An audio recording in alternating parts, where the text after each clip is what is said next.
Hello, everyone. Good evening, and thank you for joining us for this Blockchain in Healthcare webinar, another in our series that we've been running since the fall of 2017.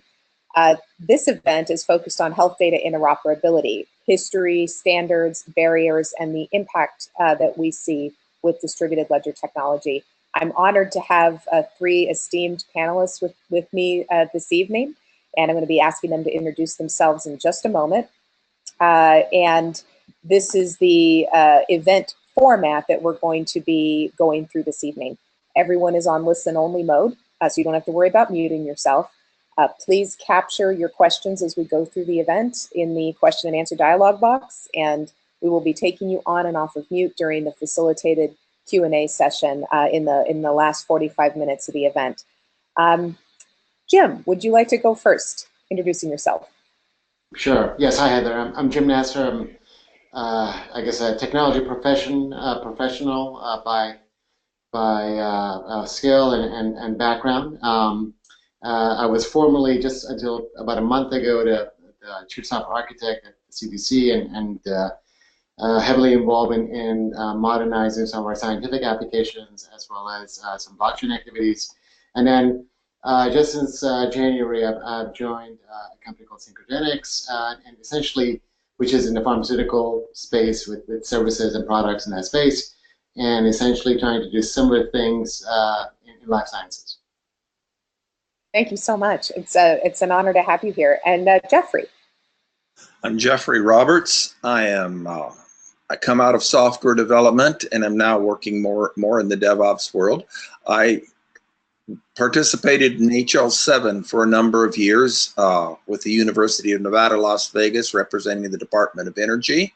And so I'll be talking a little bit tonight about the background of how that interoperability goes. And that'll be my bit. Thank you, Geoffrey. And Dr. Ribitzky. Thank you, Heather. Hi, everyone. I'm Ron Ribitzky. I'm founder CEO of R&D Ribitzky. We provide specialty consulting in life sciences, healthcare IT, and precision medicine. And more of this during my introduction at the session. All right, thank you very much. So before we get started with each of your presentations, we would just like to get to know our audience a little bit better this evening, so we get a sense of who's on the line. We'd like for you to just quickly categorize yourself with respect to your professional role at the intersection of health data interoperability and blockchain. So if you could just take a look and select the answer that feels closest to your professional role, we would appreciate it very much.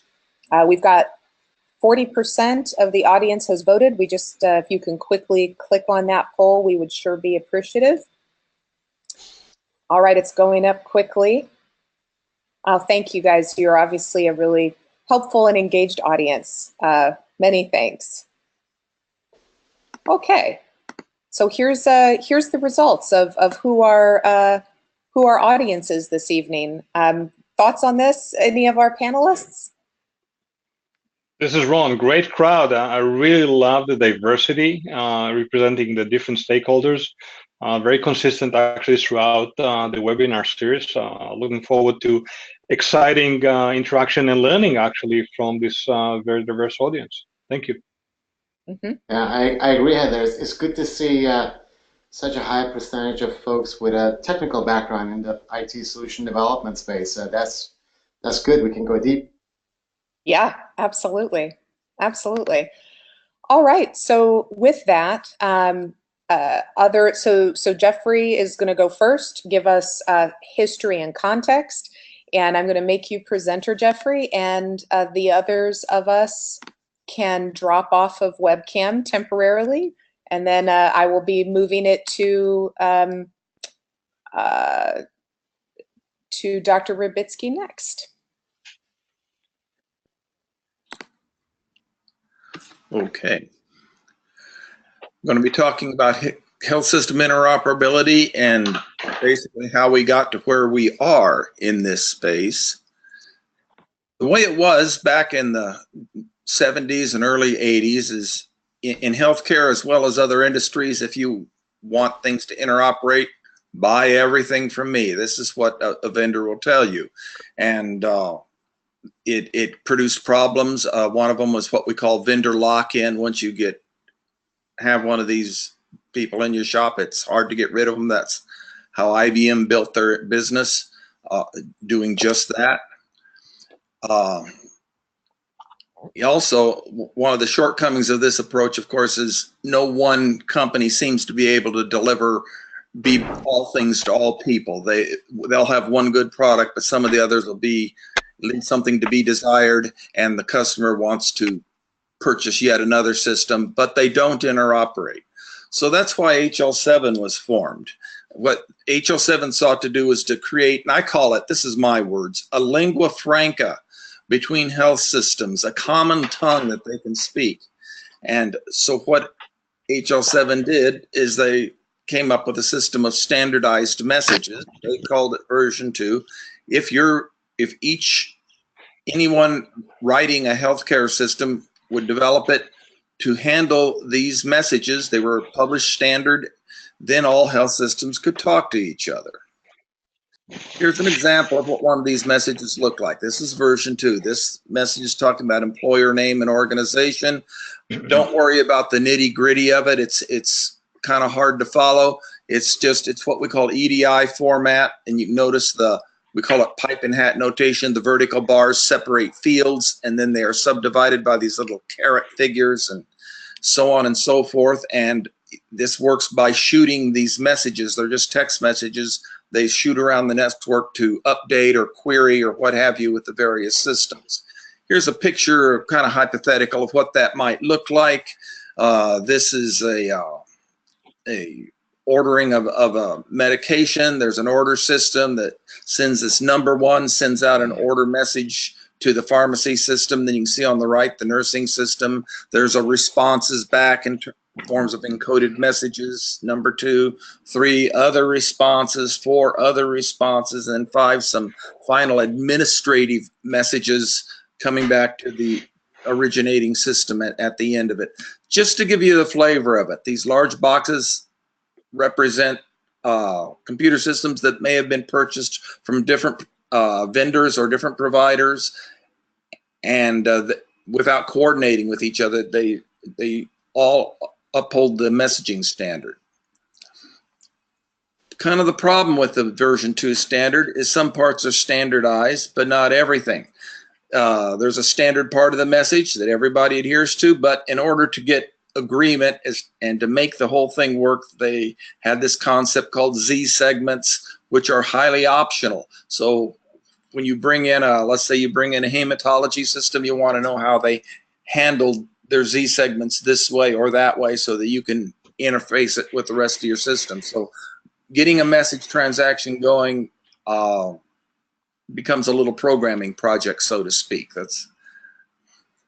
So we have this is a joke they have in the industry. If you've seen one V2 implementation, you've seen one V2 implementation.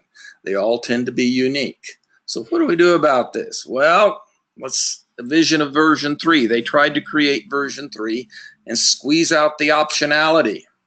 I always called it plug and play. Yeah, that's the idea. You just plug your systems in. You don't have to mess with all that optionality. Everything will just work. And in order to do this, we base everything on a data model. And the data model is simply called the RIM. And if you do that, everything should be all right. Here we go. Here's a picture of the RIM, or at a very high level. I'm not diving into the details here. But basically, I always think of it in a little sentence. Entities participate in acts. These are clinical acts by assuming a role. And you can see our entities can be people, they can be organizations, locations, so on and so forth. I can't see my own screen here. Let me get going there. I lost it. There we go.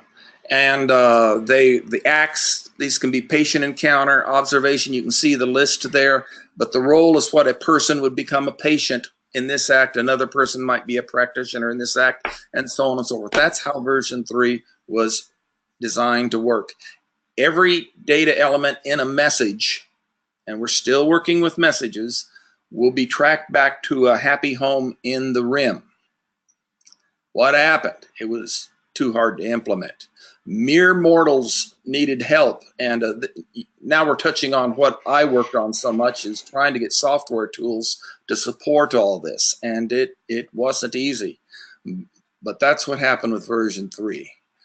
One bright spot in version 3 was this thing called CDA, Clinical Document Architecture. It has become part of meaningful use and is being used many places around the world. That's what good came out of version 3, and we still have it with us today. But in order to address this, we needed a V3 do-over, and that brings about FHIR. In my recollection, FHIR started up on a mailing list of somebody's bright idea and developed into what it is. So you can see what it stands for: Fast Health Interoperability Resources. That's the acronym. We still have messages in FHIR. You can send messages. They're not lost to you. We still have the core concepts that we had in version 3, and here's a few of them. We still have patients, observations, locations, and others. But it's all based on resources. The concept is resource. So what's a resource? It's a basic unit of interoperability. It's a modular component that we assemble these modular components into a usable system. And we're trying to solve these kind of problems: clinical, administrative, infrastructural. We're trying to address this problem domain.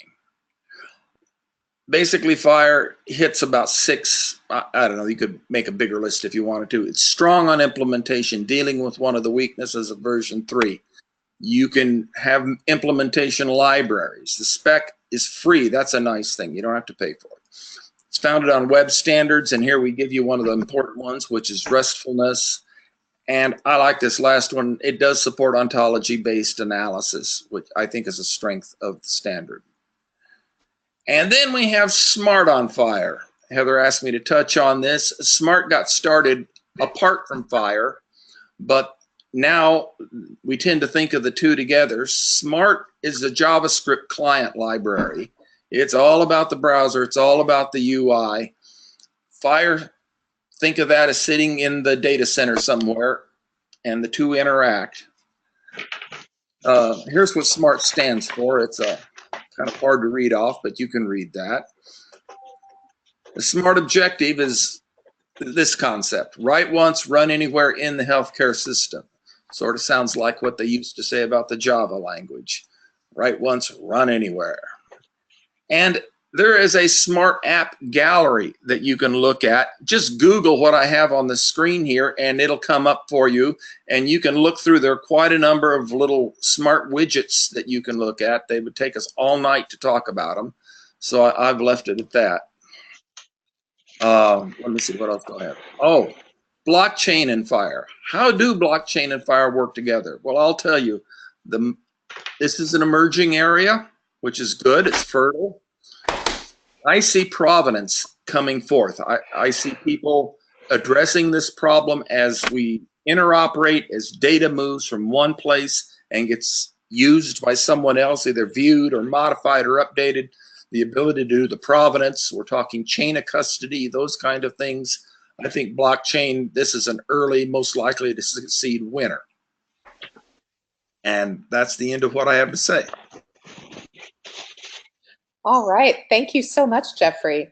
And now I'm going to move it to Dr. Ribitzky. Hey, thank you very much, Geoffrey. Setting the stage, and I will show my screen. And here's my screen. Heather, is this good? It's good. All right. Okay, thank you very much, everyone. Thanks, Geoffrey, again, setting the stage, setting the foundation. Now, what I'd like to do, what I'd like to offer is just, take off. Let's go on a flyby. Let's up-level the conversation. And then, well, at the 50,000 feet, I'm sorry for the flight metaphor. I was a flight surgeon. So we'll get into 50,000 feet, go on a circle, go back down towards blockchain and interoperability, and then hand it off to Jim, and Jim will lend us again next to the conversation. So what Heather asked me to do is to take it from here from a clinician perspective, look at the value chain, how to optimize it, talk about user experience, one of the areas that I have a great passion for, innovation adoption roadmap, as well as how it works with other disruptive technologies. So in terms of background, I practiced medicine for 10 years, already disclosed to you, was a search and rescue flight surgeon, primary care physician in community, ran my own private practice, as well as senior resident in pediatrics prior to going into medical informatics, the academic aspect of this, and very quickly found myself deep into software development and transitioned to IT ops. I was chief information officer twice, and then in commercial IT and global IT innovation when I was senior healthcare strategist at Intel. All of this to say is for you guys, the audience in the session today, to understand why I propose to approach certain questions the way I do, and then hopefully that will be the beginning of a lively and very valuable conversation later on tonight. In terms of, in the interest of full transparency, you see here on the right, upper right, I'm involved in a number of different blockchain project activities, including, of course, the one tonight.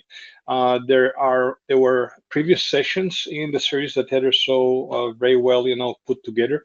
So those who look to fill some gaps that we'll not be able to cover tonight probably will really find value in going back to the previous sessions.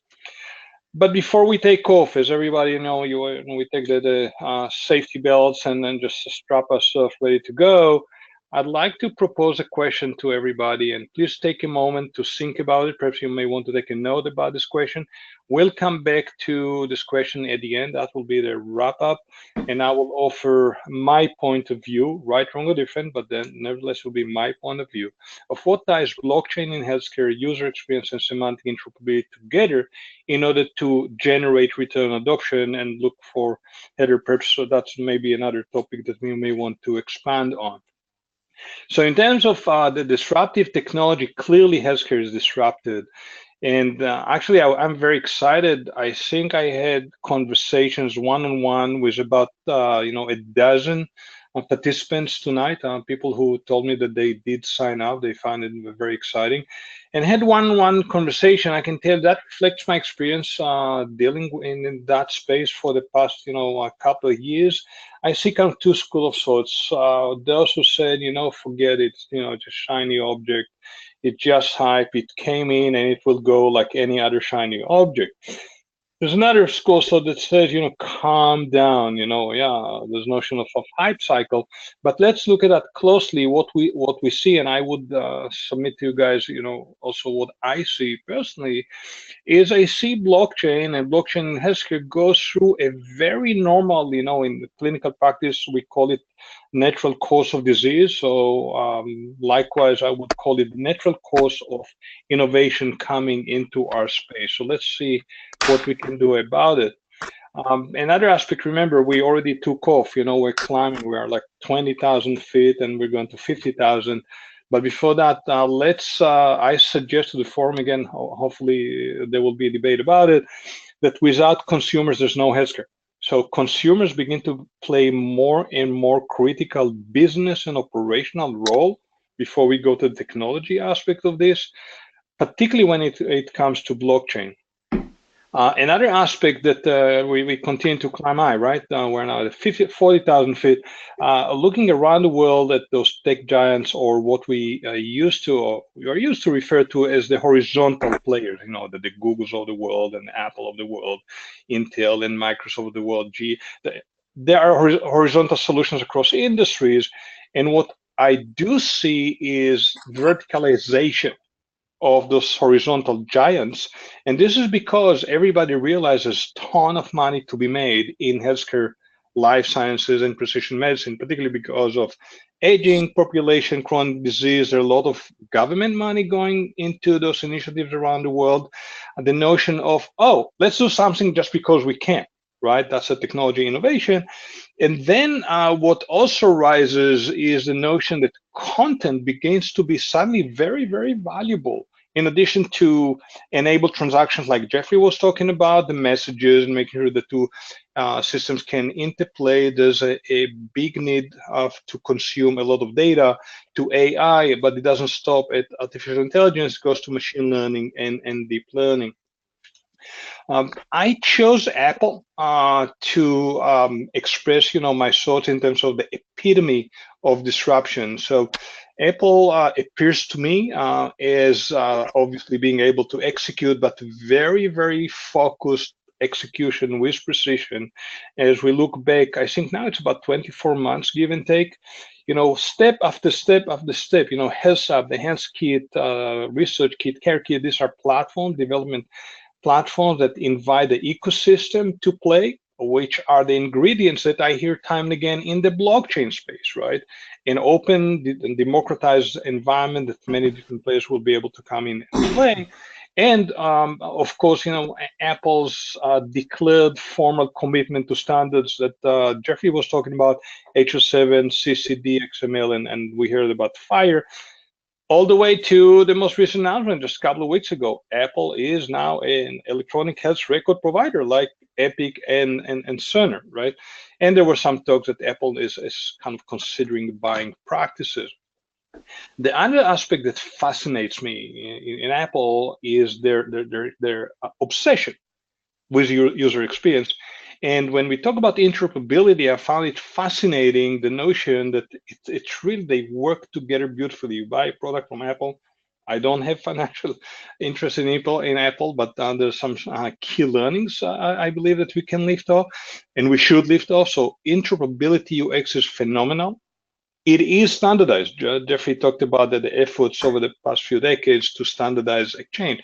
It is standardized. It is certified. I wish that we had that live interactive session with the audience right now. I would wonder, during the Q&A, to know how many of the audience actually had the experience like I had with my team, being part of the Apple developer program, how easy it is, how exciting it is, how delightful it is to develop solutions in the Apple environment. And lo and behold, talking about return adoption, Apple for me is also like the epitome of executing the return adoption strategy, as we see $285 billion cash on hand. Why? Because it delights the users. So let's go to a number of hypotheses, right? We reached the 50,000 feet and we're going to kind of go down a little bit close to the ground. So hypothesis number one, contrary to what I hear time and again still from some people, I maintain that blockchain does not cause the problems that we run into in the healthcare interoperability. They don't cause them to go away or magically evaporate. Right, so we see recent notions about semantic interoperability beginning to be the single most, difficult heavy lifting barrier, the ever elusive HIE business model and business model. And just recently, the notion of a $10 billion is now on hold, the BA EMR with Cerner, because somebody decided they really need to evaluate Cerner's interoperability capabilities. So talking about semantics, I still find myself in a situation that some people don't intuitively know or understand what we mean by semantic integration, semantic interoperability. I saw that this example actually from Lucidwork is fascinating. I think it says it all, like be right back, gonna see Apple about getting this great new phone, and is sick an illness, or this is very cool, crazy, insane. So semantic services in a nutshell, taking ambiguity away from data that come from one or more streams, and then going up to the natural language processing or natural language understanding, which means lifting off concepts, facts that are semantically vetted so computers can actually execute on. Next hypothesis, or take two of that hypothesis, is that blockchain not only does not cause those interoperability problems to evaporate, but it also actually brings in new interoperability problems, solvable nevertheless, but it brings new interoperability challenges we need to deal with, we need to work on. So next hypothesis, blockchain threatens decades worth of global investment in healthcare interoperability. I understand that's a very high, very strong statement. I feel very strongly about it, and hopefully we'll open that to discussion. Specifically within that space, I'm talking about the gateway product vendors as well as the HIEs. And this is regardless of whether a blockchain-enabled solution involves tokens or cryptocurrency or does not involve them.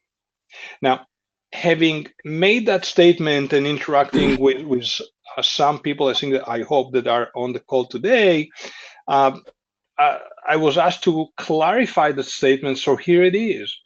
When I talk about blockchain threatening interoperability, as we know it today, is the totality of three elements, not just the technology itself. It's the business model that is predicated on disintermediation. It is the decentralized operational model that we need to be in place in order to make the business model happen. And then and only then the blockchain technology that made it possible.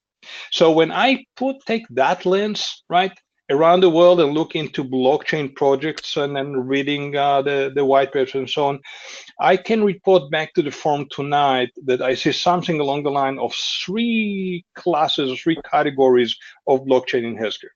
From left to right, ignore, extend, and replace. The ignore are those projects that come with trying to address problems we did not address before and or completely innovative new ways to solve it. Therefore, I give them like those 5 light bulbs in terms of the extent of what I consider that to be very, very innovative. And my sense is interacting with this kind of companies is that it's relatively low, not that heavy lifting compared to the other options. Then the extent is I see blockchain projects come to the market and they say, you know what, we will solve problems that we did not solve before and or solve them so differently. However, we need to be tied back to the installed base of the legacy systems that Geoffrey was describing so eloquently. So that's the extend one. I would consider them still pretty innovative, but not as innovative as the left one, and a little bit more heavy lifting because by virtue of them having to interface back or interoperate with existing systems that will learn a little bit from Geoffrey about the challenges. Then I see another class or category of projects say, oh, blockchain is great. It will solve world hunger. Some of you guys heard me before. It will solve world hunger. It will bring world peace. And by the way, it will replace all EMRs as we know them today. I'm sorry, I think that for me, it's not as innovative as the two others, and it is phenomenally heavy lifting. Hopefully, we'll be able to discuss that. The next hypothesis that, much like, we take care of patients, we try to move from interventional to preventive and predictive. Blockchain interoperability blind spots can be costly and they can be strategically detrimental if we don't prevent them. And I can tell you from hands-on, unfortunately, professional experience, I was an expert witness on a case where, unfortunately, a patient lost a leg because of data exchange between document interoperability between two systems. So that can be harmful, all right? So here's an example, and intentionally, of course, I do not disclose the name of the company, but here's another kind of an example. Very innovative group coming up with a blockchain project, convincing investors to put money in. They are pre-ICO. And they issue a white paper. So I'm going through the white paper, the technology section, and here they say, well, we will integrate with medical records. Geoffrey, I think, started to talk about it, and I know that Jim will take us much deeper into this. But at least for now, I would say to say medical record, this is how we're going to do it. We're going to create a string that will tie into a file, right? And I'm asking myself, oh my God, medical record is a file. I'm not sure about it. There's more to it, right? Is Cerner, for example, a file, right? So in order to prevent those blind spots, for investors, entrepreneurs, executives in existing corporations that do corporate venturing into blockchain, as well as economic buyers, right? there should be a kind of a system to the madness, so to speak. So here's a tool I had to develop for myself all the way back from the days I was a CIO. So in order to avoid blind spot, we need a use case driven. Everything is a use case. Everything is a problem we try to solve, not technology itself. So we need a use case driven interoperability framework, and that framework should inform how we prioritize our roadmap, how we plan to execute the roadmap, how we manage the execution of the product or solution roadmap. So just at the high level, we'll not go through all the details, just to, again, land. We're about to land from our flyby. One way to look at that is to climb up from the very details that Geoffrey provided us, like Netcom infrastructure. So perhaps the next question to ask is this okay to use the data, like the HIPAAs and the GDPR of the world? You see technology patterns and standard examples. You'll be able to see that. By the way, full disclosure, it's illustrative, does not mean to be exhaustive. So climbing up from the Netcom infrastructure, the next question that comes to mind is, well, can I use the data? Whatever I do, whatever I change, do I have the right to do that, right? In terms of policy, and is it secure, by the way? So once we solve it, and you will see the standard technology patterns and standard examples here, then I think the next question is, well, and what are we talking about? Are we talking about the patient? Are we talking, Geoffrey talks about resource, right? Are we talking about a patient? Are we talking about a physician? Are we talking about an organization? Or in a medical device, IoT world, and elderly care at home situation that's heavily instrumented, which device are we talking about, right? So the ability to identify device, in a footnote, we addressed that in the previous session, in the series, in the privacy session.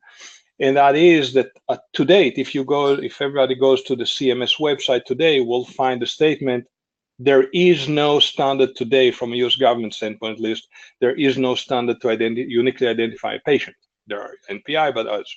So let's continue to climb up the stack. So now we know what we're talking about.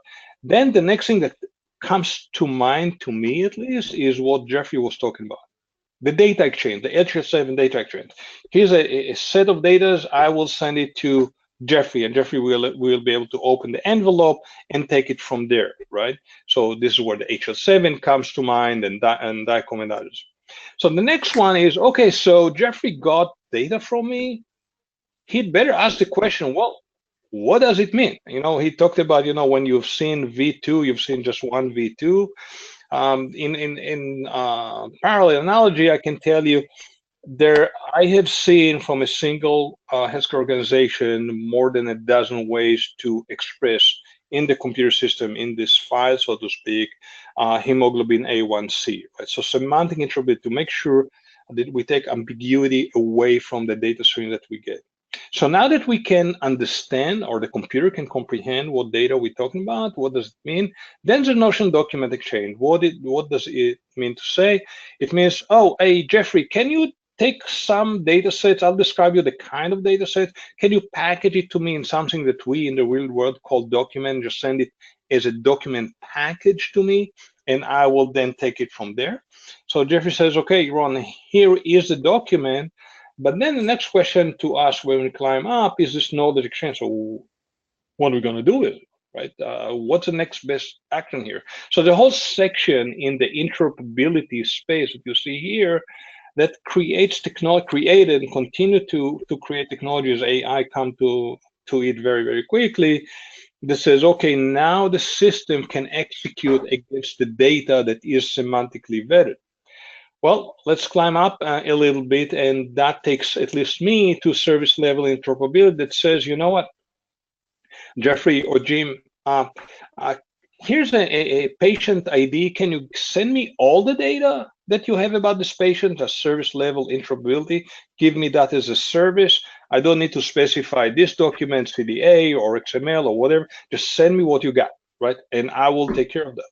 And that brings us to the blockchain interoperability. So I submitted the forum, again, let's discuss that, that any blockchain-enabled solution will have to either solve those problems that I described or have someone else solve it for them, but then interact with them. But then specifically to blockchain interoperability, there's notion of on-chain or off-chain. So the realization, not the whole world tomorrow morning will be running on blockchain in a single blockchain. It's the same analogy to not all the world runs on Epic or on Cerner. There's also other EMR sessions, right? Systems. On-chain and off-chain, and it depends on the variety of use cases. For example, data rights. Geoffrey talked about provenance, right? So how we manage data rights across two or more blockchain and non-blockchain systems that participate in that.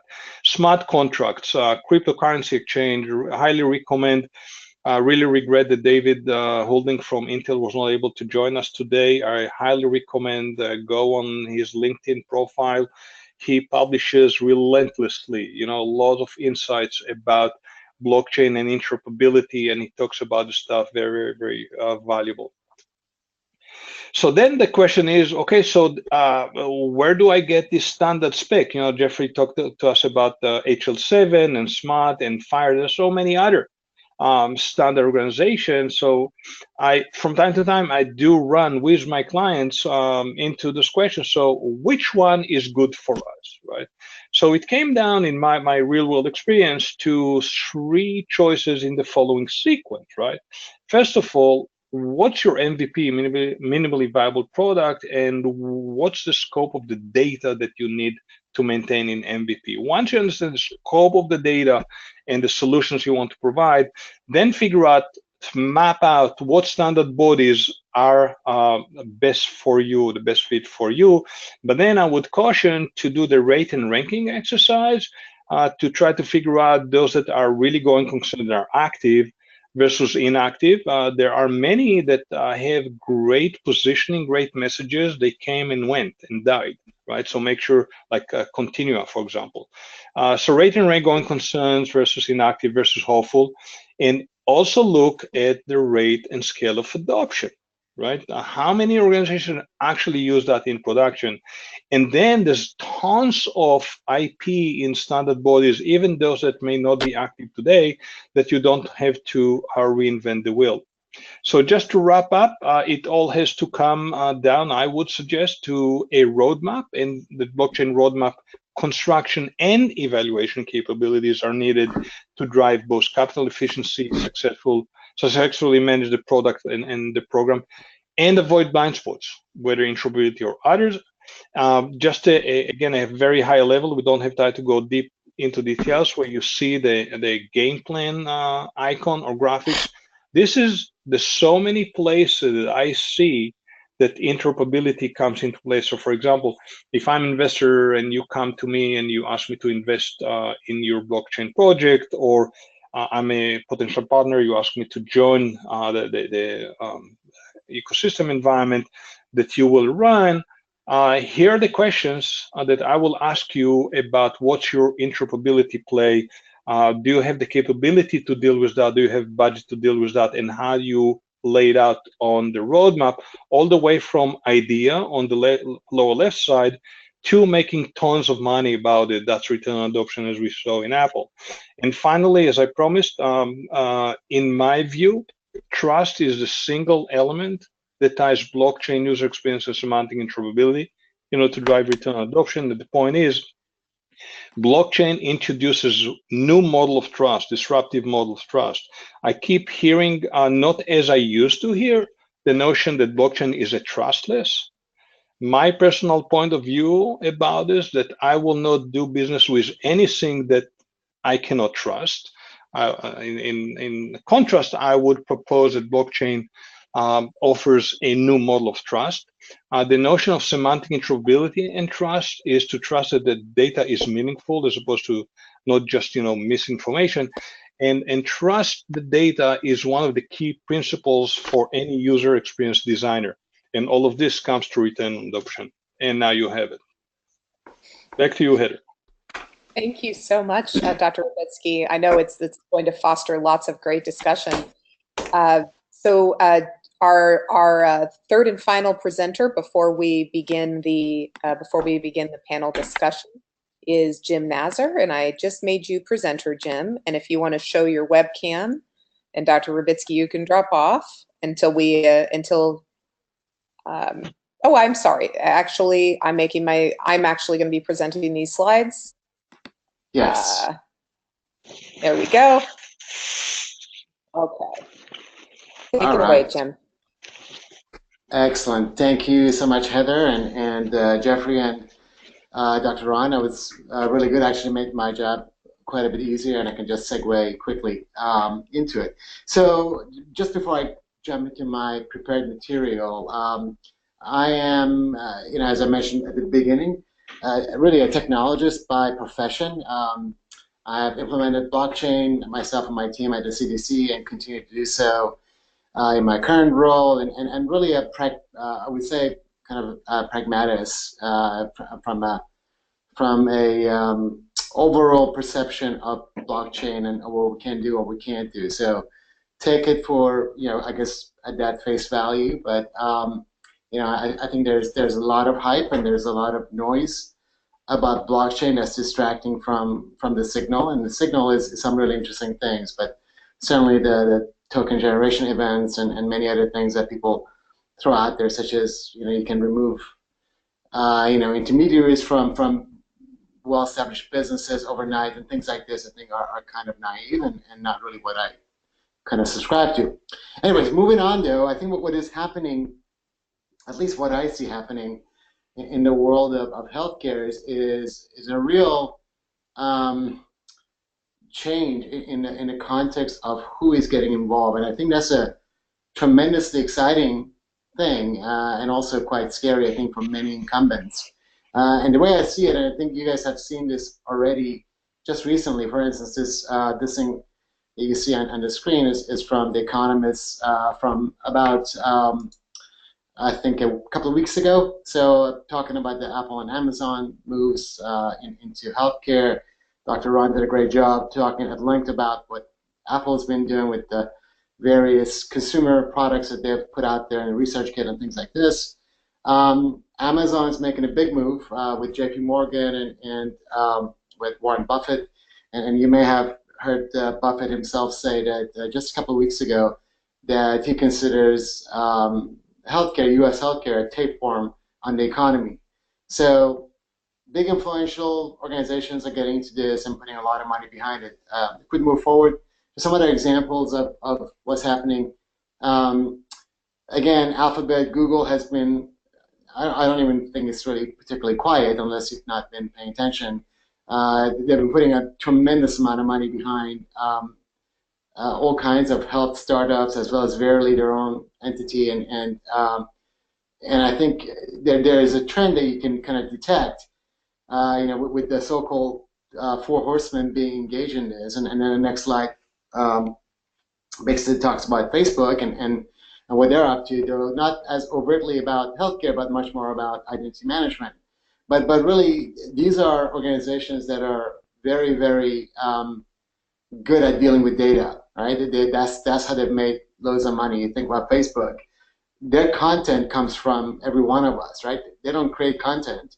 We create the content, yet they make billions of dollars, right? So it's kind of an interesting situation. And I think that the four horsemen, Amazon, Google, Apple, and Facebook, they're getting into healthcare because they're realizing it's an underserved market from true innovation, technology innovation.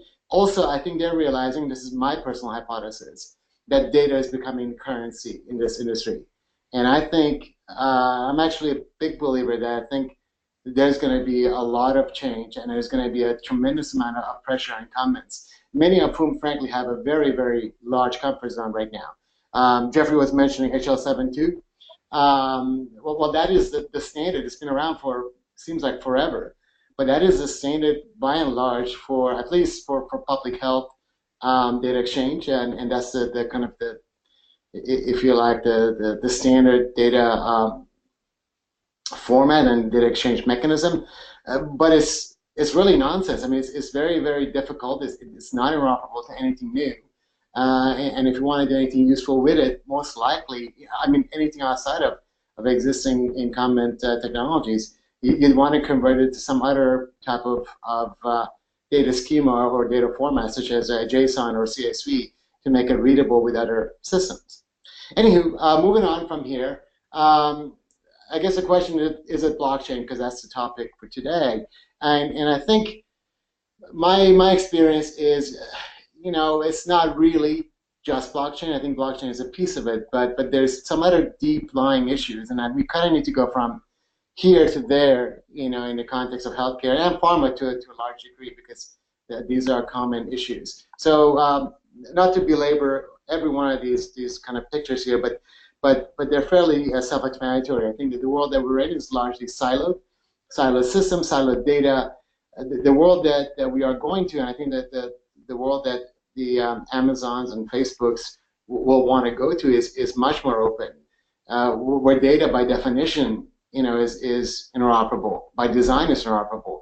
Software is designed as APIs, just as microservices that can be deployed anywhere, right? Not these very, very archaic systems that as Dr. Ron was saying, they're fantastic for the vendors, right? I mean, the Cernas of the world make tremendous amount of money due to the fact that those systems really don't talk to any other system. But that's not good for the patient. That's not good for the providers. It's just not good for us. When you consider that 20% of our GDP is spent on healthcare, and about $1 trillion annually is wasted, some people are doing well, but many of us are not doing well. It doesn't hurt. It doesn't really help us.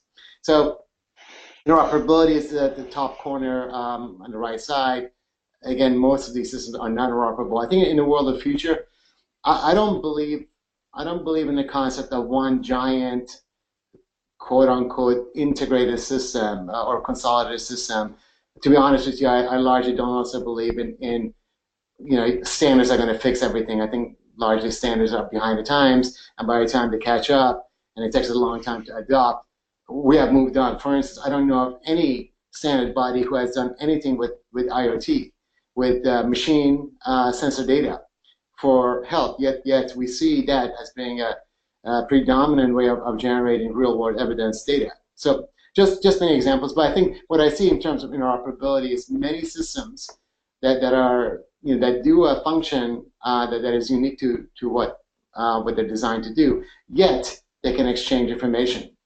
Moving on, I think a very, very big thing, it hasn't yet been mentioned, but I think, actually, could you go back, please? I haven't finished, Heather. Sorry.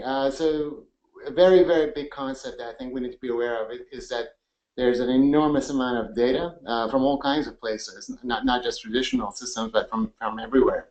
And humans can no longer deal with it. And really, the world that we're in, and certainly will become so even more, is a machine-to-machine world where data needs to be absorbed by software from software. That's a really, really important concept I think we need to understand. It's core to my thinking about how to build software that makes sense and scales in this space. Some of the other things are kind of self-explanatory. I think we are very, very slow in terms of data flow and data responsiveness, whereas the world that we're in, the world that Dr. Ron was mentioning with the consumer devices, that is a 24/7 real-time world. And I dare say that there's hardly anyone here that deals with health record in real time, and I think that has to change. Another very, very important concept that I think we need to understand is the idea of data ownership. Going back to my Facebook example, that data is owned by Facebook. You have no right over it. You can't make money on it. You have no way of even tracking who's using it for what purpose. Well, that has to change, particularly for healthcare. I think you see for instance, with GDPR, with General Data Protection Regulations in Europe, that becomes law on May 25th this year, that there is now regulatory pressure to change that. And that kind of, I think, is going to be another paradigm for us to understand, and actually goes to some of the questions that Dr. Ron had in his hypothesis, around, where can we make data work, and some of the questions I think, Geoffrey had posed as well. Last but not least, and there's many other things in the here to there, but this is just a synopsis, is this idea that right now data flow and data exchange is largely opaque. We don't really know what's going on. We don't even know who's really involved. We have point in time reflections or reports on data, but no real transparency. The world that we're going into, if for no other reason than if the data is owned by the actual owner, by the patient in this case, needs to have transparency. People need to know what's going on. They need to provide consent. And I think that's another kind of key concept for us. So moving on, this is now I'm kind of talking about the how. Really, this is some of you guys may have already seen this. It's largely the work that I did at the CDC, and I wrote a blog about this. But this is what we actually implemented at the CDC. So I think of software really as small functional, if you like, playgrounds in a theme park, right? So if you go to Disney World or Six Flags, you pay $99. You go to a turnstiles. You get a wristband that allows you to mosey around there for the entire day. If you go to a roller coaster or to a racetrack, or if you go to the restaurant, it's still the same theme park. It still has the same walking trail, the same monorail. Yet the experiences you have are vastly different. If you're on Goliath, that's a very different experience than if you're paddling around on the lake. And that's a very different experience than if you're eating food at a restaurant and so on. So that's a concept, and the way this actually amounts or is manifested really is through open APIs. Again, Geoffrey mentioned the idea of RESTful APIs that are implemented by Smart on Fire. It's the same kind of concept. It doesn't have to be Fire per se, and doesn't have to be Smart on Fire, though it could certainly include it.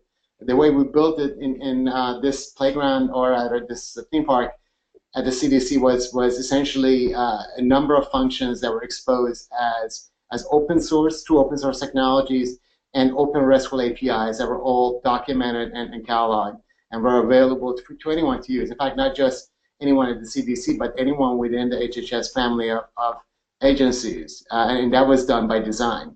Now, again, if you look at the blockchain piece, it's on the left-hand side here. If you could click on that header, just to highlight it. This is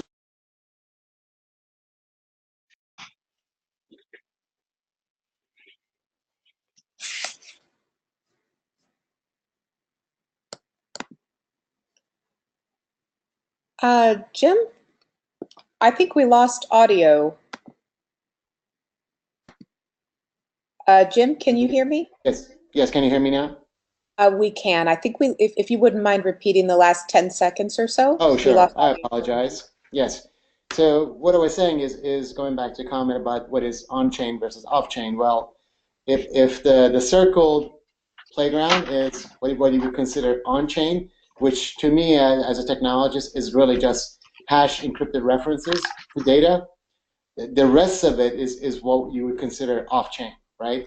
Whether it's in a data lake, whether it's exposed to machine learning or whatever, there's much more to it than what's just the basics that you put on a blockchain for a number of reasons, including privacy, PII.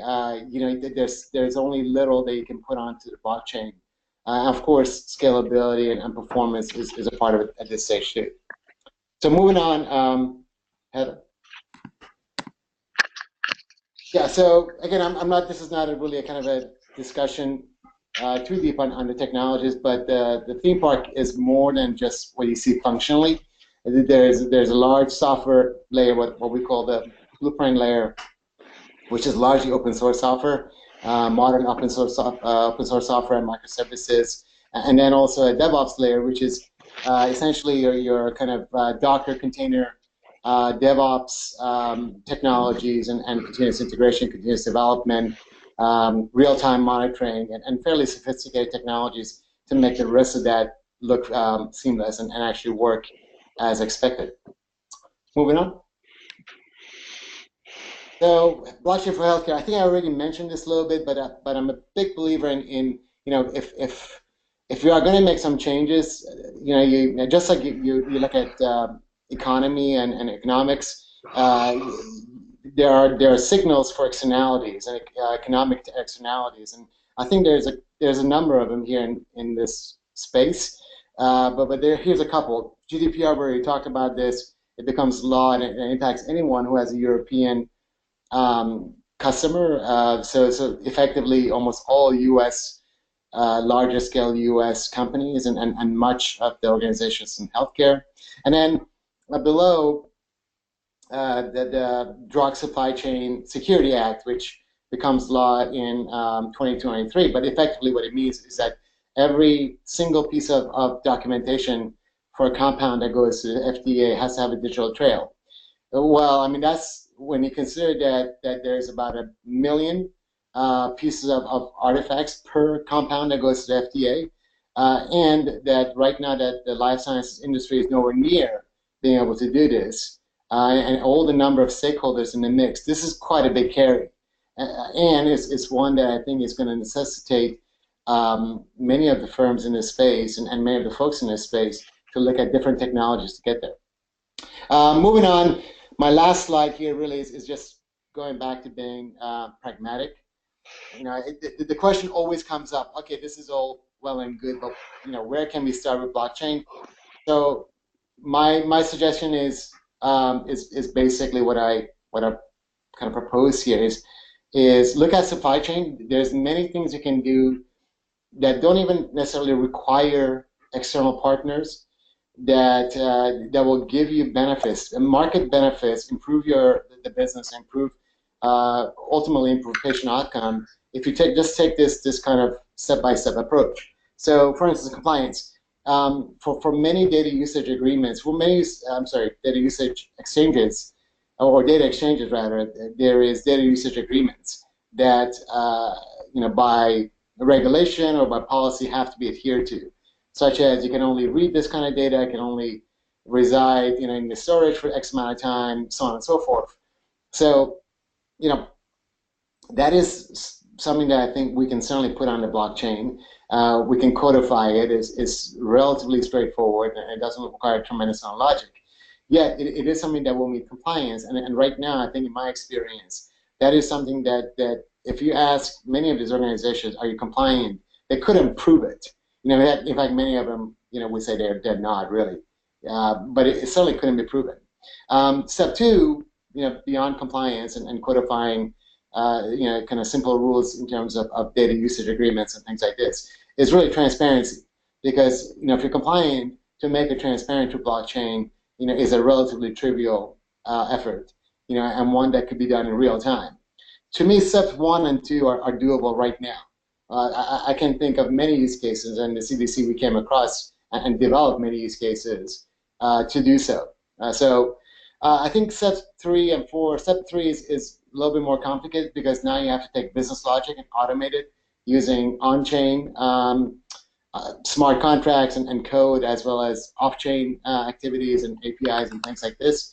It's more difficult than it sounds, and also it requires time because you have to first understand the business and you have to get your partners and stakeholders involved in this. And then finally, last, is really this idea of removing intermediaries. I'm not a believer in this. I think this will take decades. This is, you know, I think it'd be naive to say we can just disintermediate the entire healthcare industry by using blockchain, and it's going to happen, you know, in a year or two. I think there's many things that are needed to make that happen, you know, and we'll be happy to talk about that in a little bit. That's all I have for you. All right, thank you so much, Jim, and let's have Dr. Ribitzky and Geoffrey come back on webcam, and we are going to proceed with the panel discussion. This has been absolutely fascinating, gentlemen. And I think we're still missing you, Geoffrey. If you can pop back on. Oh, I think I'm on. What do I need to do? Interoperate.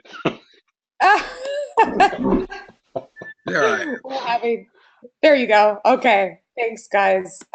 Appreciate it. So I know that we've already got questions from the audience about the materials, right. And I know there's going to be a great deal of interest in this. First, I just want to let everyone know this event is being recorded, and you will have access to the recording to go through it again. And with the panelists' permissions, we can share the materials as well. So with that, I think I'd like to kick off the discussion to talk a little bit about the interesting dynamics about what can live on chain and what needs to live off chain, and the degree to which and how that influences interoperability strategies with blockchain. So we talk a lot in this industry about ensuring that we're not putting protected health information on persisting it on a blockchain, and we're using, let's call it, standard status quo technology to secure data transfer and to address the cybersecurity requirements of the data at rest or in motion in our standard systems. Can you guys give me a little bit of thought about how to define it at a little bit more granular level and the implications of the finer points of what data, how much data we can use on a blockchain, and how many pointers we're really talking about for a long-running, maybe a long-running set of clinical transactions. Maybe Dr. Ribitzky, you could start on that one. All right, thank you. Great question. So I think that the short answer to that, what data should go as we understand it today, and understanding may change in a few months, but as we know it today, I think there are two elements. One is what it will do to the performance in terms of the more data you put inside the block as opposed to just a thin pointer to the data that reside elsewhere, will determine the response time. We're back to user experience. We're back to return adoption. And the other aspect that we addressed also in the privacy session is the notion of protection against tampering with data or immunity and other dispelled myths. A blockchain, and I think that NIST actually, I don't think NIST just confirmed our recommendation that there's no such thing that is immutable data in blockchain. Instead, there is high protection of the data. And the notion is that any recent block will have to go through latency. I looked into data, did some little bit of research, and it ranges right now, depends on the application, of course, between like 2 minutes to 28 minutes. And this is the time that this transaction, this block is vulnerable to interaction. So the decision about, bottom line, what data will and will not go to blockchain on blockchain today, I would say the volume, like the performance, and latency in terms of putting a transaction in it. Mm-hmm. Okay, thank you for those. Thank you for those thoughts.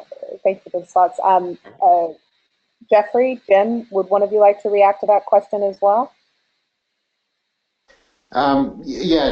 So, Hedron, I think this is one of those questions to me that largely is an "it depends" type of answer because you have to sort of architect a solution that is scalable, and there are many things you can do as an architect to improve performance.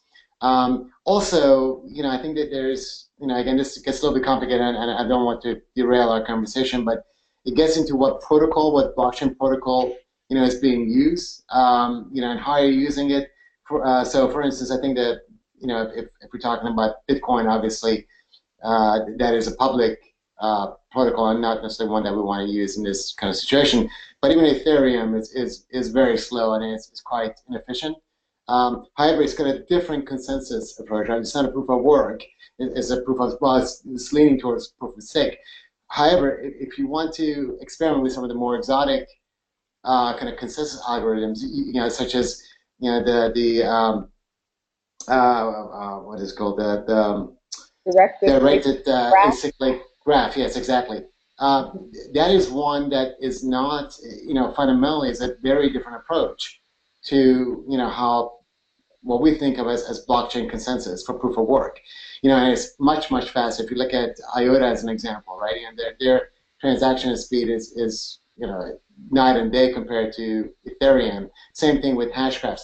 But then the flip side of it is that it's not particularly mature, right? The only technology, the only blockchain technology that's truly mature is Bitcoin.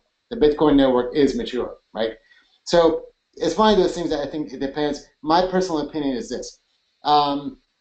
There's plenty of things we can do at this moment to understand the use cases, to build the technologies. In the meantime, there's a lot of really bright organizations, really bright people who are going at a record pace, trying to basically improve the protocols, the underlying protocols, and build things like second layer solutions and side chains and stuff like this, so that once we get to that point, we'll be able to essentially transition to a faster and better, a more scalable solution. So that's my opinion. But I think ultimately, though, it's really, really important that you architect these solutions correctly, because so much of this has to be done off-chain. I'm a really big believer that on the chain, you're going to have very, very minimum amount of data. And what is that minimum data? Essentially, data that you need to search for, right? The core data you need to search for. The rest of it will be encrypted and in some kind of encrypted storage off the chain, is my general opinion. Geoffrey, it looked like you wanted to comment as well. Well, I don't know what I can add to what's already been said here. They've kind of covered the territory. But I do agree that the data in the blockchain is not going to be as fat as some of the early, more naive visions thought it might be. I think we're going to be keeping a lot of data offline and using a much thinner blockchain for performance reasons alone. So it's interesting pulling the thread on this discussion one step further. I think to follow on some of the thoughts that you described, Jim, the answers to that question about what can and should be kept on versus off chain in different use cases, and that you spoke to as well, Dr. Ribitzky. There's a really substantial variation of the answers to those questions, depending on whether we're talking about public blockchains or we're talking about private permission blockchains, that where the actors involved in the system are themselves trusted versus trusted or anonymous actors. And one of the things that conflates the dialogue about interoperability of health data in blockchain is that those two architectural scenarios, we understand they are widely divergent.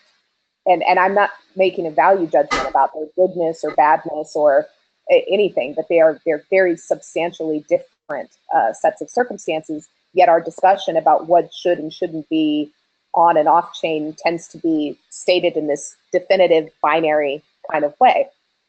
I'm curious if the question were posed a little bit differently, would you say that assuming you had trusted prior authorized enterprise actors participating in a use case like, let's say, a research collaborative, maybe they are sites enrolled in an IRB for a particular study under a certain clinical trial management system, does that change the answer of how much of the data can be persisted on the blockchain versus a pointer to off-chain data, versus maybe another scenario where we're looking at something purely public, like activating members of the population who may have or may be interested in participating in research or may wish to opt in to consent activity or a screening activity. Thoughts on that? Does it change your perspective if you're thinking about those two different architectural scenarios? And I'll ask you first, Jim, because you were just speaking about this idea. Yeah, so really good question, Heather.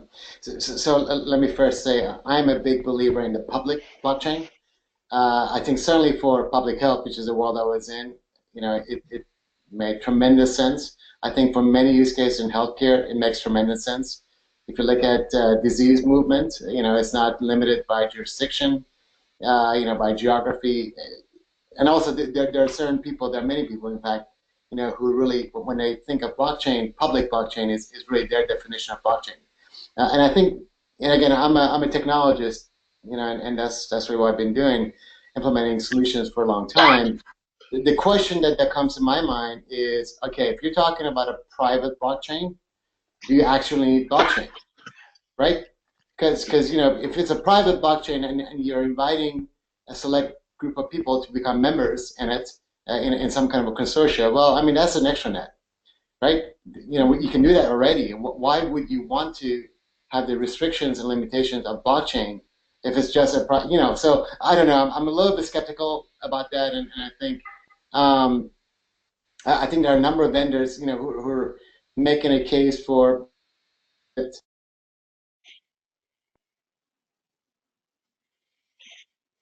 Uh-oh, looks like we lost Jim. Well, I'm sure he's going to be right back. Dr. Ribitzky, would you like to comment comment on, how does your thinking change if you're talking about a private permission architecture versus a public architecture, and what might make sense to store on-chain and off-chain? Sure. I think that I would differ a little bit from Jim, and I do not interject my belief in a system. I will draw on prior experience that we see. I think that will end up much like we saw, like centralized databases, distributed databases, and then hybrid databases. I think that it will, we call it, the technology sometimes call it patterns, that we will see patterns of this. And again, everything is driven by the problem somebody tried to solve. Who is the organization trying to solve it? Is it public? Is it government? Is it private? Right? And how they're going to solve it? There's more than one way to solve it. So bottom line, I think that we'll end up with those three patterns, private, public, and some kind of combination between them. Mm-hmm. Yeah, personally, I see a lot of use cases that involve, in one broad scenario, both public blockchain, the use of public blockchains, for example, for incentive structures, for payments, for store of value of different kinds of units of measure, where you have genuinely token dependent strategies. And then to the extent that you have enterprise actors that have contracted business relationships, there are advantages, however incremental, to having an intrinsically longitudinal data structure, where you have a higher degree of data quality and integrity that can have a positive impact. Geoffrey, I wanted to ask you about something that you said, and first of all three of you talked about RESTful web services architectures and what that means, and I'd love to have you elaborate on that a little bit more for anybody that may not be that familiar with how that's different from other kinds of data transfers that have historically happened online. And then if you could provide a comment there, and then open up a little bit of a dialogue about ontology-based analysis, that you mentioned, and defining what that is, and then I want to take it there a little bit. Okay. REST it is a way of accessing web services. I'll tell you how I think of it. I think REST basically goes back to the beginning of the internet. Look at your browser and you see that HTTP string up in there. We call that a URL. That defines, its URL stands for Uniform Resource Locator.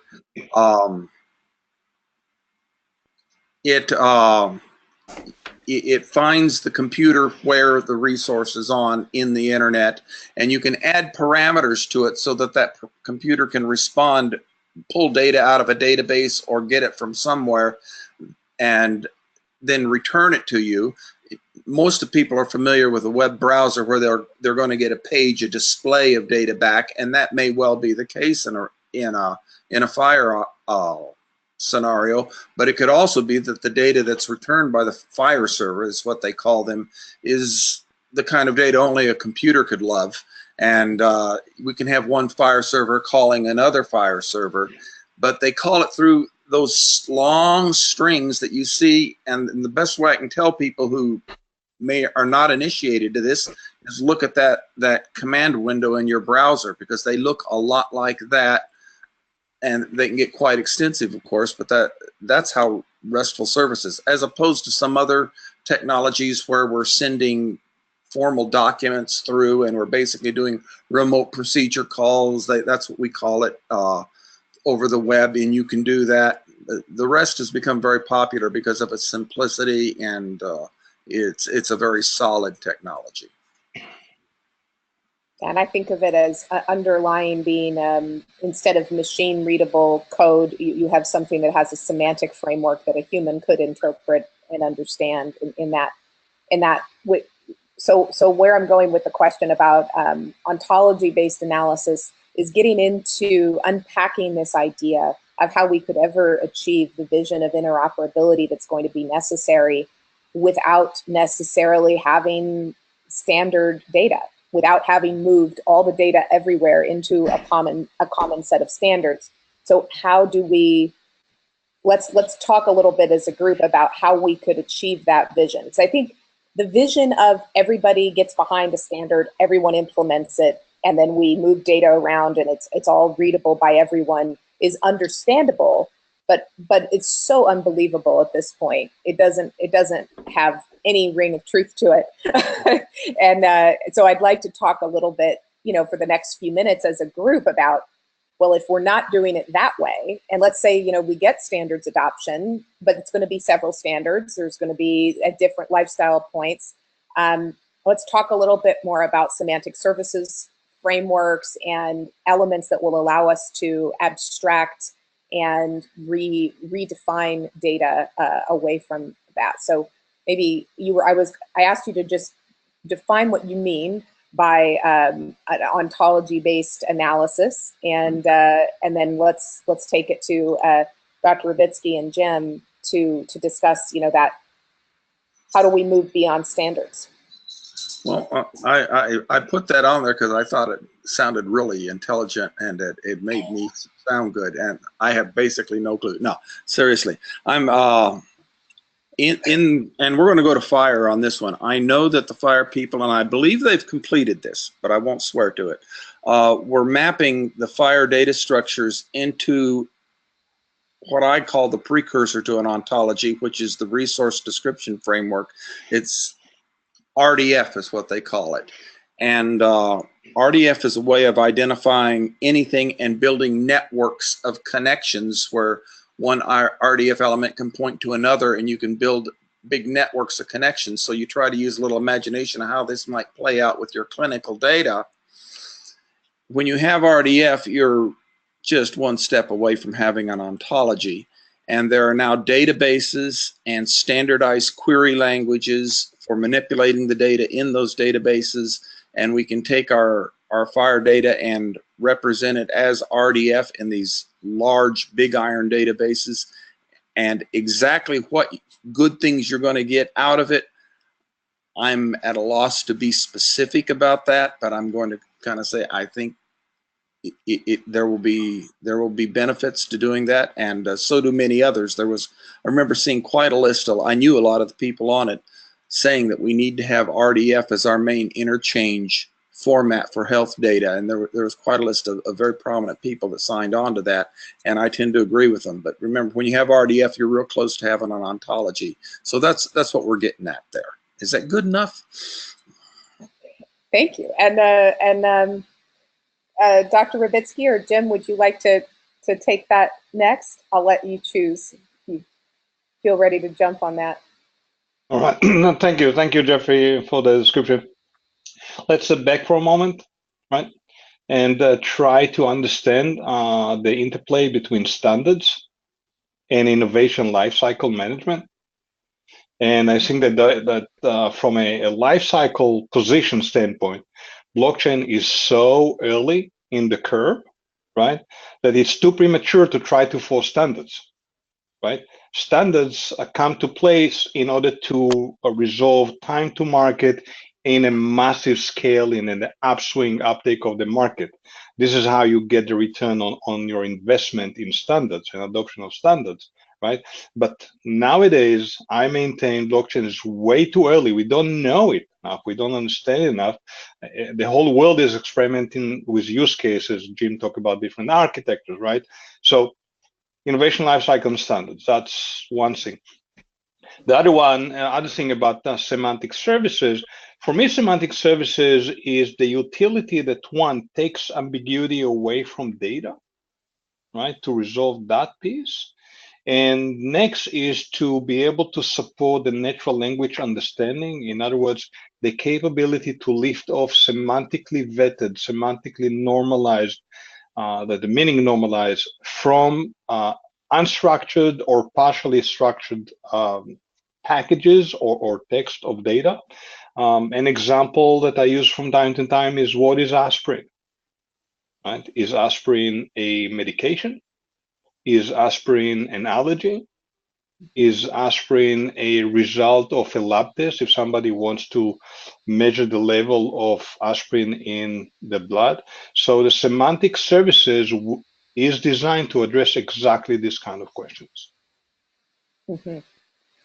And Jim, I would love to hear you elaborate some more on how to achieve the data liquidity that we want, and the interoperability and usability of this data in a way that is not dependent on the data originating in a certain standard structure. Sure. I hope you guys can hear me. Can you hear me okay, Heather? Okay, great. Yeah, apologies. I think I have some network issues. So this is actually kind of the crux of really the work that I did with the CDC with my team. You know, as you guys know, and I alluded to it in my presentation, much of the data that we're dealing with, that was the case in public health, I think is the case in general in healthcare, is siloed, right? The data, and not only is it siloed, the data is large. I mean, in fact, much of it is structured in relational databases. And it really is not in any shape or form interoperable other than what typically people do, which is to kind of import, export, and do offline kind of things. So what we did, in fact, was to basically, and this was in my theme park picture, build out a full kind of large-scale data lake and transpose. And this is a very important kind of verb here. We transpose existing data sources into it. We didn't integrate them. We didn't replace them because it's not practical to replace, you know, hundreds of ongoing systems. But we transposed the data into data lake. And we created actually an immutable data store using Amazon S3. And then from there, a number of microservices that took the data from the original format, for instance, as relational database in a SQL database, and converted it, cleaned it, parsed it, validated it, and is effectively, or at conclusion, transformed it into a JSON machine-readable format. We put that machine-readable format into a transactional NoSQL database, MongoDB, and CacheDB, a couple other things that we use, Redis. But effectively, from that moment on, we could do what Google does, which is to index it and search it. So then, in order for us to actually provide the data to, for instance, one of our epidemiologists who needed to get data into SAS, we basically gave them curated data using open APIs that go back to the search and the indexing that was done through this technology I was mentioning to you. To them, to the user, it's just relational data. They get it, you know, in XPT format that they could pop into SAS. To us, though, we took proprietary data, we made it machine readable, and one of the derivatives, one of the other transformations, happened to be for SAS use. There's other derivatives for other kind of usages. But that was the approach that we took, and that was largely successful. That allowed us to basically de-silo data, make that data available any old place using APIs, right? Using the RESTful APIs that Geoffrey did a nice job describing a little bit earlier. So, you know, very, very simply, I could literally give you a URI. You know, you just pop it, you copy and paste it into your browser. You could have access, real-time access, if you had the right permissions, to back-end data that's hidden away behind many systems. So that was the approach that we took. It worked. It's really part of, you know, what I consider data as a service architecture that we built out at the CDC, and like I mentioned to you, is my new work as well in the life sciences space. So if I could stumble through trying to put some of that into my own words, and then you correct me if I'm wrong, and I might be going through some of the mental gymnastics that our audience may be. But so I'm bringing this back to, you know, lifetime of IT experience with extraction, transformation, and load processes. If you think of that in the old school way of thinking about it. So you're extracting data using an API from any data set, doesn't matter. The transformation that you're doing is to transform it into JSON, and and then you're persisting it in a NoSQL, in a high encryption distributed database like MongoDB. More or less. More or less. Yeah, carry on, Heather. Yes, sorry, carry on. So the biggest question I have is exactly, let me ask this in sort of a simple way. How are you determining how to take the legacy data, whatever it might be, and to know how to encode it into JSON? Where is that knowledge coming from? Yeah, yes. So that's a really good question. So the knowledge really is, well, first of all, let me take one step back. Again, this is a little bit more, I'm trivializing a little bit, but the secret sauce in doing this is to build what we call, or what I call, a data abstraction layer, which means that both the application developers and the users don't actually interact with the underlying data source. Because once they do that, all bets are off. Now you have coupling going on, which means that as soon as you make any kind of a change to the backend system, it breaks your other systems downstream. So, and in order to build that, the data abstraction layer, you have to have people who basically really understand both database technology and as well as modern software development, and it effectively becomes what we call data microservices. But once you kind of build the plumbing, essentially, to do that, then the next step is to actually get together with subject matter experts. So in our case, we basically built a rules file, right? That we expose as an Excel document, but underneath we retransform it into JSON utility files. But in the rules file, we basically do what Dr. Ron was talking about in terms of semantic transformation. We understand, for a particular field of interest in an Hl7 data field, what does it really mean, and where is it? Is it repeated?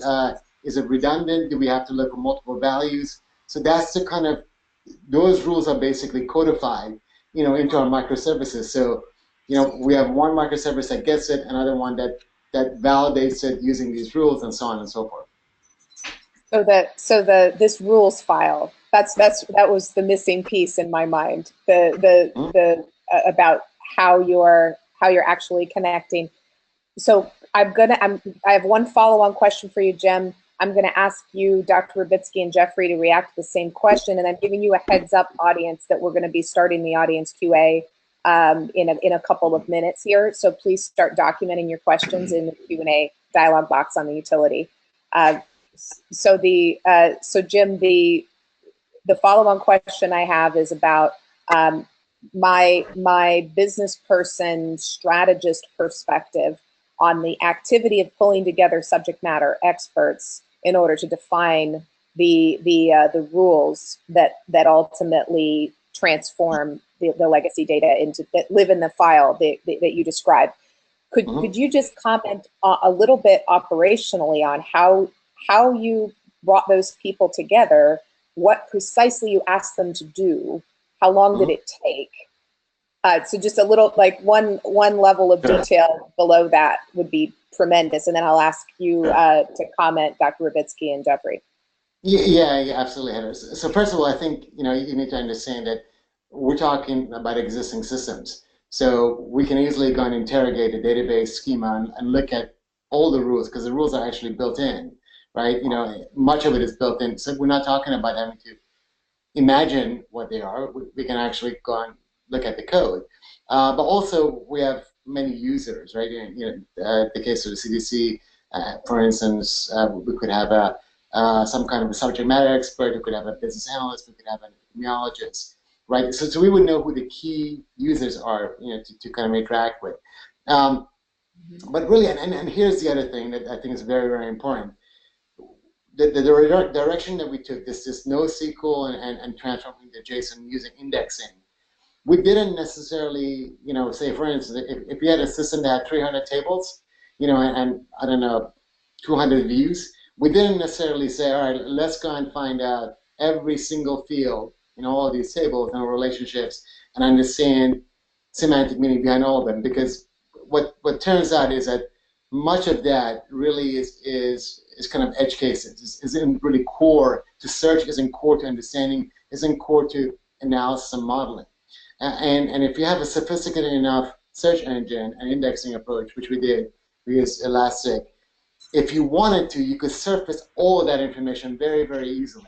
And literally the only thing you would do is just do an advanced search, just like you would do in Google, right? So all to say, we didn't necessarily go to a one-to-one mapping of every field and every data element that exists in one system and trying to kind of correlate that into a new system. We largely relied on the core things that we understood or got the right people to understand from, and then from there basically relied on the indexing and search just like Google does.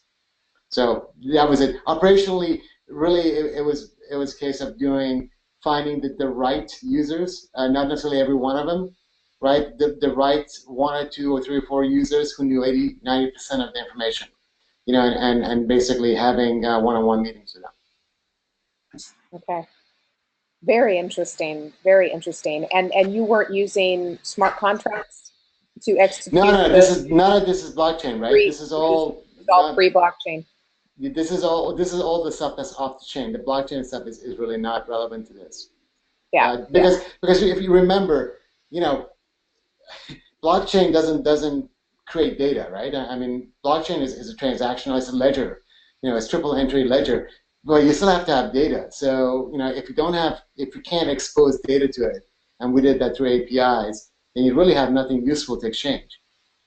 So that's a desiloing process. Thank you. Very, very interesting experience. And Dr. Ribitzky, would you like to comment next? And then I'll try to do it in a 60-second or less, right? Because the key point, semantic services, architecture, and effort takes place. So first of all, you have to have a strong tool that goes to data modeling and semantic modeling in the most granular way. And in that regard, I had phenomenal experience with Charlie Hopp and his company, Clinical Architecture. Recommend to anyone who's interested in solving the problem to go and check that out. So you need to have a very granular terminology lifecycle management tool set. Then you need to be able to tie this tool set into reference terminology and code sets. The usual suspects are ICDs and CPTs and HICPICs and RX norm. So reference terminology and code set. However, in that, we have problems of configuration management and lifecycle and change management, version control, because each one of those comes from a different publisher and they are being published on a different kind of time scales. So it's back to the use case, it's back to the economics and the figuring out how one optimizes the value chain, right? What's the right point in time to normalize this moving target, this wavefront of terminology and code sets? The other critical piece is what we refer to as SNOP, is a semantic normalization production integration service that says, okay, now I'm a listening tool to incoming data stream. I take the incoming, I normalize that to my growing set, right, of semantically vetted terminology set, and then I dump it into whichever other services that want to consume it and take it from there. This is under 90 seconds or less, is much more to it. Thank you, Dr. Ribitzky. Geoffrey, would you like to comment on this thread? I'll try to take it one step further, or I'll just wind up repeating what they said. There are some there are ways to get through this. I call it getting through the data, rummaging around in it and finding what you want. I mentioned one based on the RDF structure where you can navigate through the connections through the data that might be your Firebase data or some other source of data.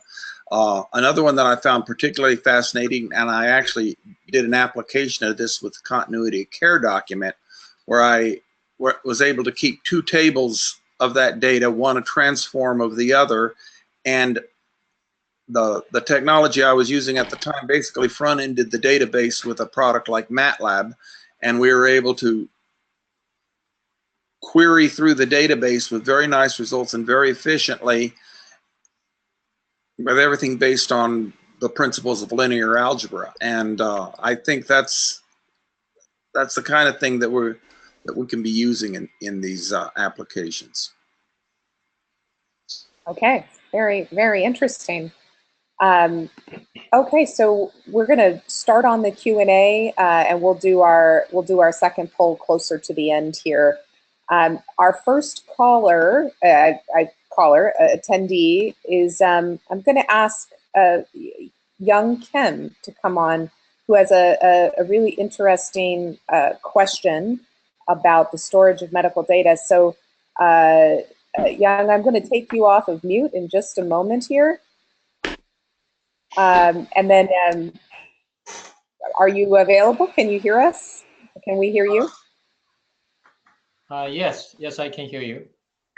Hi there. Thank you for your really interesting question. I wanted to give you an opportunity.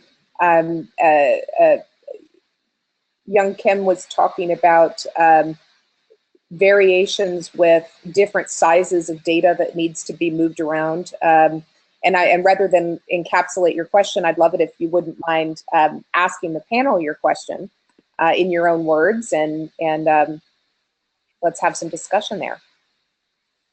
Yes.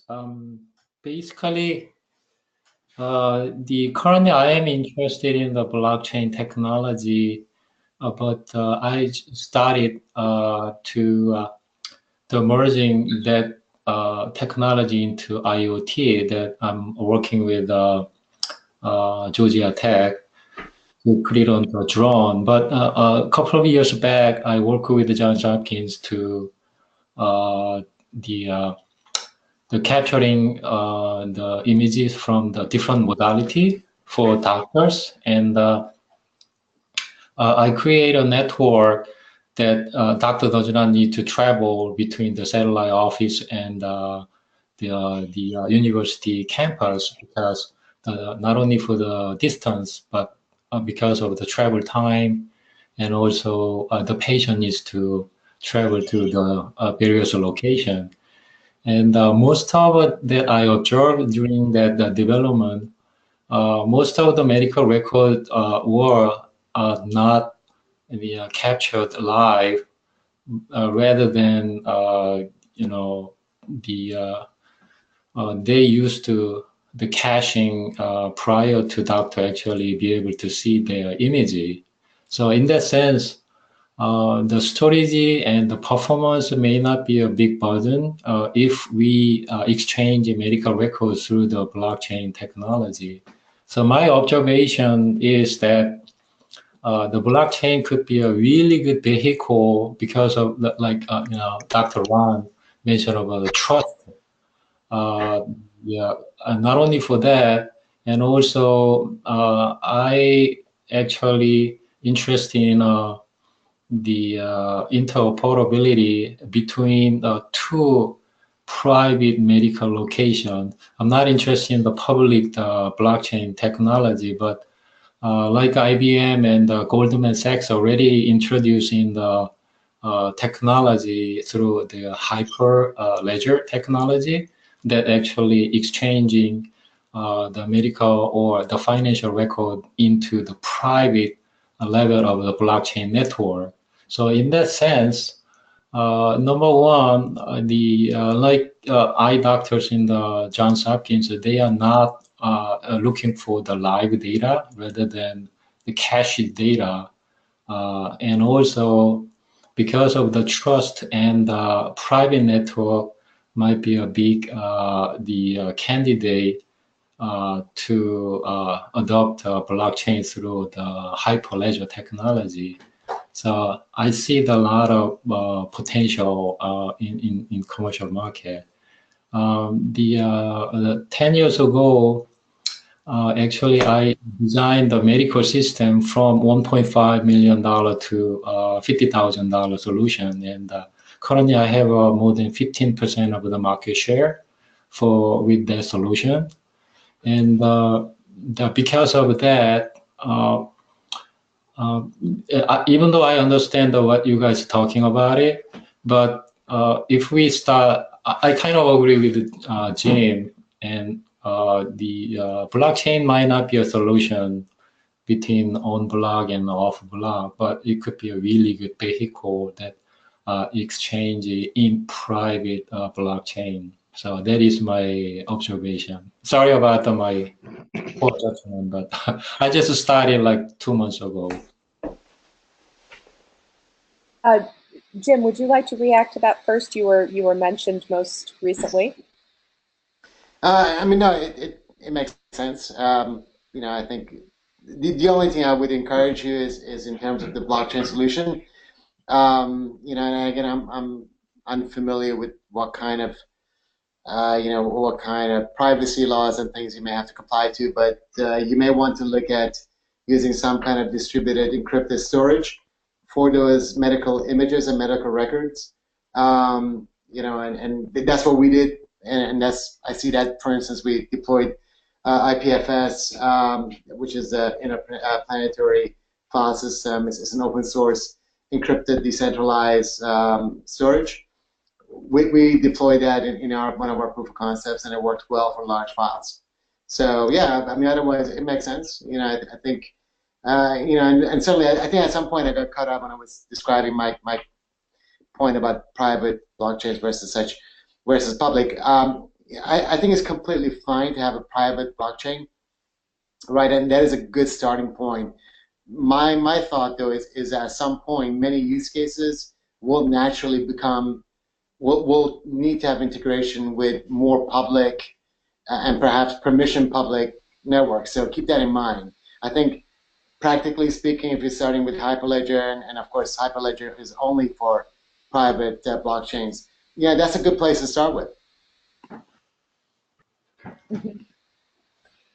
Yeah, that's something that Jim, you and I have talked about a bit, in the sense that these are not necessarily either or binary discussions, but milestones along a progression of evolution of the technology.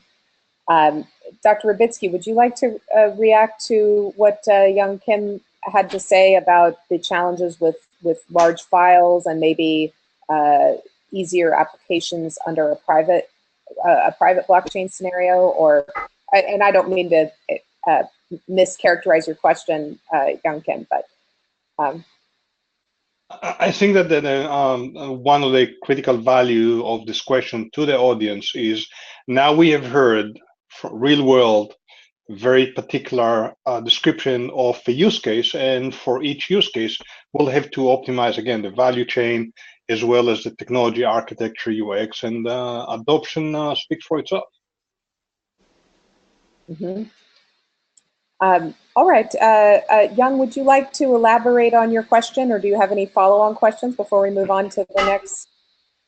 Not at this moment, even though I have some other the idea related to the robotic, the solution as an IoT device plus the blockchain client and also a smart contract that I can dispatch my robot to the elderly people who need some the nursery, and you know, currently the nurse usually visit their elderly people to monitor and also make some suggestion about some medication and so on.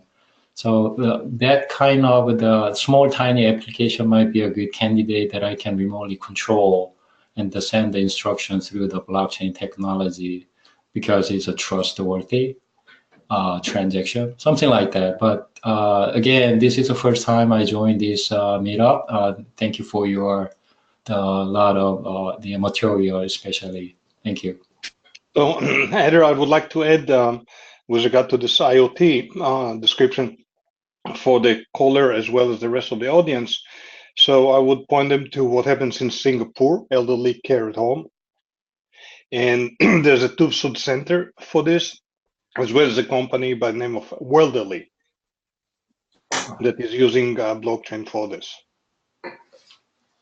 No, sorry, catching call. No, thank you, Dr. Ribitzky. And Young, I just, you know, for those of us on the line that have been hearing you describe your technology and your offerings that you're developing, is there a company name that you can tell us so that those of us who are curious can go learn more about you?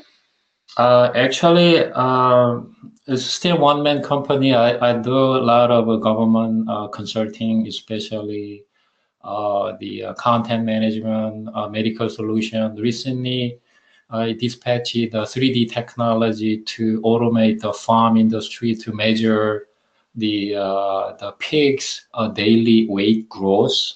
So I can show the chart of the how much weight growth the hourly base of the individual pig. So system has been deployed in the 2 locations since 2013. So I do a lot of technology consulting. I'm working as an architect of the government project.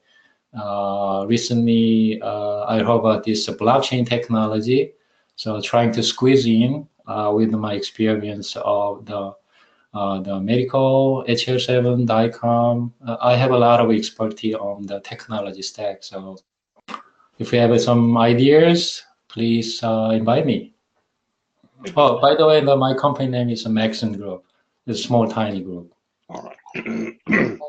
Well, thank you very much. I really appreciate your contributions. I'm glad you could join us this evening. I'm going to put you back on mute now, but don't hang up.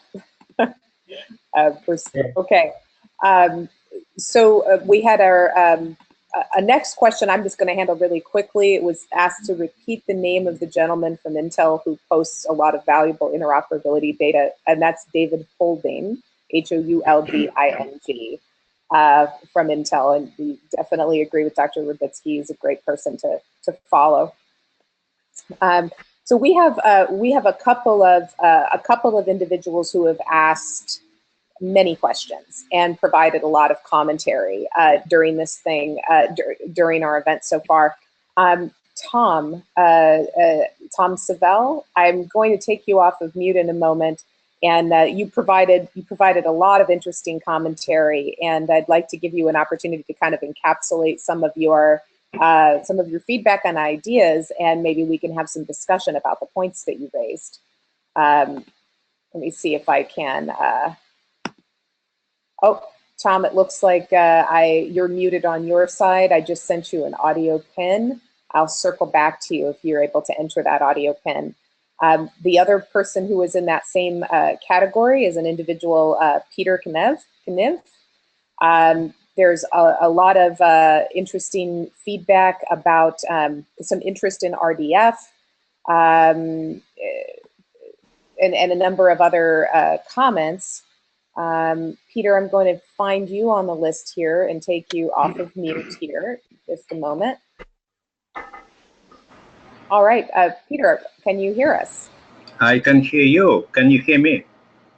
Yes, we sure can. Thank you for your active engagement during the event this evening. And I know you had a number of topics you wanted to discuss. Maybe we could take them one at a time. Right. I don't want it to sound a little bit obnoxious or something like that. I appreciate all combined knowledge and experience and expertise, but I am a little bit confused, sort of, because I try to put together blockchain, and as we used to have, and Bitcoin would be one of the strongest implementation of blockchain, as it related to healthcare. And what I see a little bit disconnect. Blockchain in complete implementation, as we see right now in Hyperledger or any another implementation, is not necessarily suitable for healthcare. On another side, blockchain represents fundamental shift from centralized model of data storage and computing. Those elements are in the core of blockchain and has to be and will be and should be in the core of health type of processing. So Point-to-point communication, decentralized model is what we're gonna take from blockchain. We will take also from blockchain security model, security implementation, of course. And we also understand that we have to we have to put some kind of boundaries and understanding of implementation of blockchain in practical sense. For instance, in my opinion, and we are approaching this in this way, we selected from all health care ecosystems, we select only narrow binded component, electronic health record processing. That's it. Nothing else, nothing more. We visualize all healthcare ecosystem as numerous blockchain networks or something like that associated with these different aspects of healthcare. And unfortunately, I did not see those type of thinking or presentation what we have right now. So I apologize, but this is what my opinion. By the way, it's also some practical elements. Let's say I have, and I found solution for electronic health record processing. I don't care about this interoperability model or concept or ideas because it is solvable. It is easiest part to solve. But how to create millions of different nodes for all doctors, providers, patients, pharmacies, and so on. How to do that? That's it. All Can right. I Sure. Go ahead, Dr. Ribitzky. All right, I'm perfect. I really appreciate the question because I think it brings home, I hope it brings home the point of the fact that in blockchain, we are in the early stage of a normal innovation cycle, right? A typical phenomena that we saw, the industry as a whole over decades, is that whenever something new comes in, one school of thought says, well, it's not going to work. Because we know we have a prior experience, right? This is the way we do things, and therefore it does not fit. The whole issue is that when a new, innovative, disruptive thing comes in, it causes us to think completely differently. One, about the problems we're solving today. It causes us, it drives us, it enables us to think about brand new problems we never thought about before because we were so tied into the old, if you will, legacy, contemporary way of doing things, as well as think completely differently about the solution. Just for example, in the early days of Mercedes, right, the head of R&D anticipated that the market for cars around the world, I think the number was about 500. There was no way that any car manufacturer will be able to sell more than 500 cars, right? Because cars require chauffeurs, and chauffeurs are very particular kind of a professional, trained professional, and owners of a car should also own a chauffeur to drive the car, right? I see a lot of analogy to the Mercedes kind of exercise in blockchain, right? The way that we do things today in healthcare is now under threat, and I try to address that apparently not very successfully with regard to the caller. I'll be able to follow up later on, but I was trying to make the case that there are different types of use cases are being explored now that challenge the legacy way the approach of healthcare being decentralized, being centralized, right? So we're very early in the exploration phase. Well, it's like 5 years, to be frank with you. Again? About 5 years already we are in this exploration phase. It takes a little bit longer than normally should. And this is what I'm trying to say, that if we will localize the issue, localize problem, build use case of specific kind, when as I mentioned, electronic health record processing, forget about everything else, because solution for electronic health record processing is not simple. And I'm not talking about data, because it's not a big deal. The problem with electronic health record processing, how to build networks. We come to realization that data owner is a user, patient. He is responsible for the data, I suppose. It's one of the approach, one of the model. However, so user will have numerous links with different type of interfaces and practices, pharmacy, labs, doctors, and so on. Then you will take doctor. Doctor ecosystem will have numerous patients, and maybe again labs and stuff like that. So it's not simple. It's absolutely not simple. And if we will solve problem with electronic health record processing, we will have good standing, good foundation to advance our case upward. That's my point. I completely agree with it. It's not simple. And one of the goals for UX design early in the process, as different than UI, it's completely different things, for the UX designers in the product management team to figure out how is it going to work for the user. Great ideas before you write any line of code, right? Before you solve any semantic interoperability problem. Focus on how is it going to work for the intended users, and particularly, I think, as you mentioned, blockchain, inherently to blockchain is the notion of ecosystem.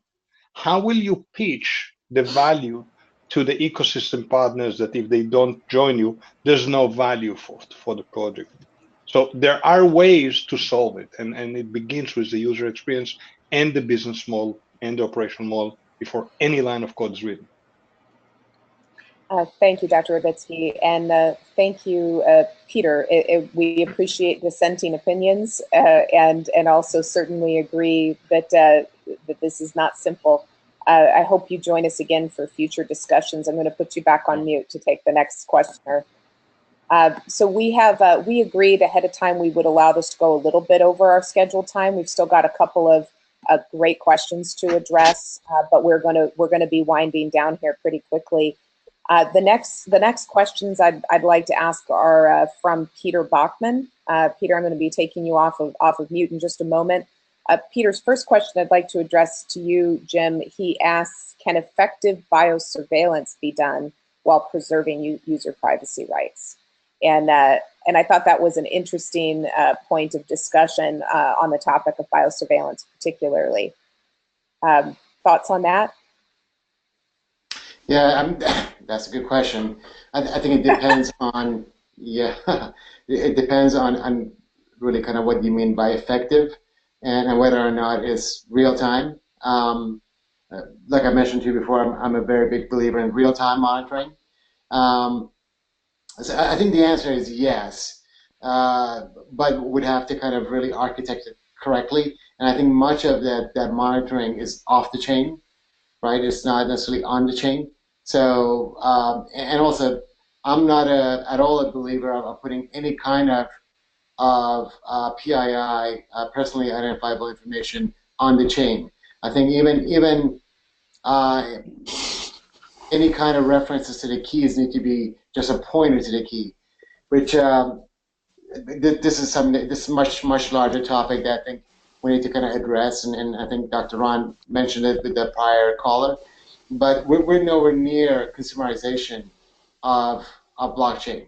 And in order for it to be usable, that's where we need to be. For instance, key management is a very, very, very big issue, right? So if you're going back to this question, I think we have to kind of think about, well, where are these keys being managed, and how are we going to authenticate them as part of as part of our blockchain architecture. So, good question. I think it would need to be thought through. My gut feel answer is yes, it can be done, but it's certainly not trivial, right? And I would again, I'm a big believer that much of this happens off the chain.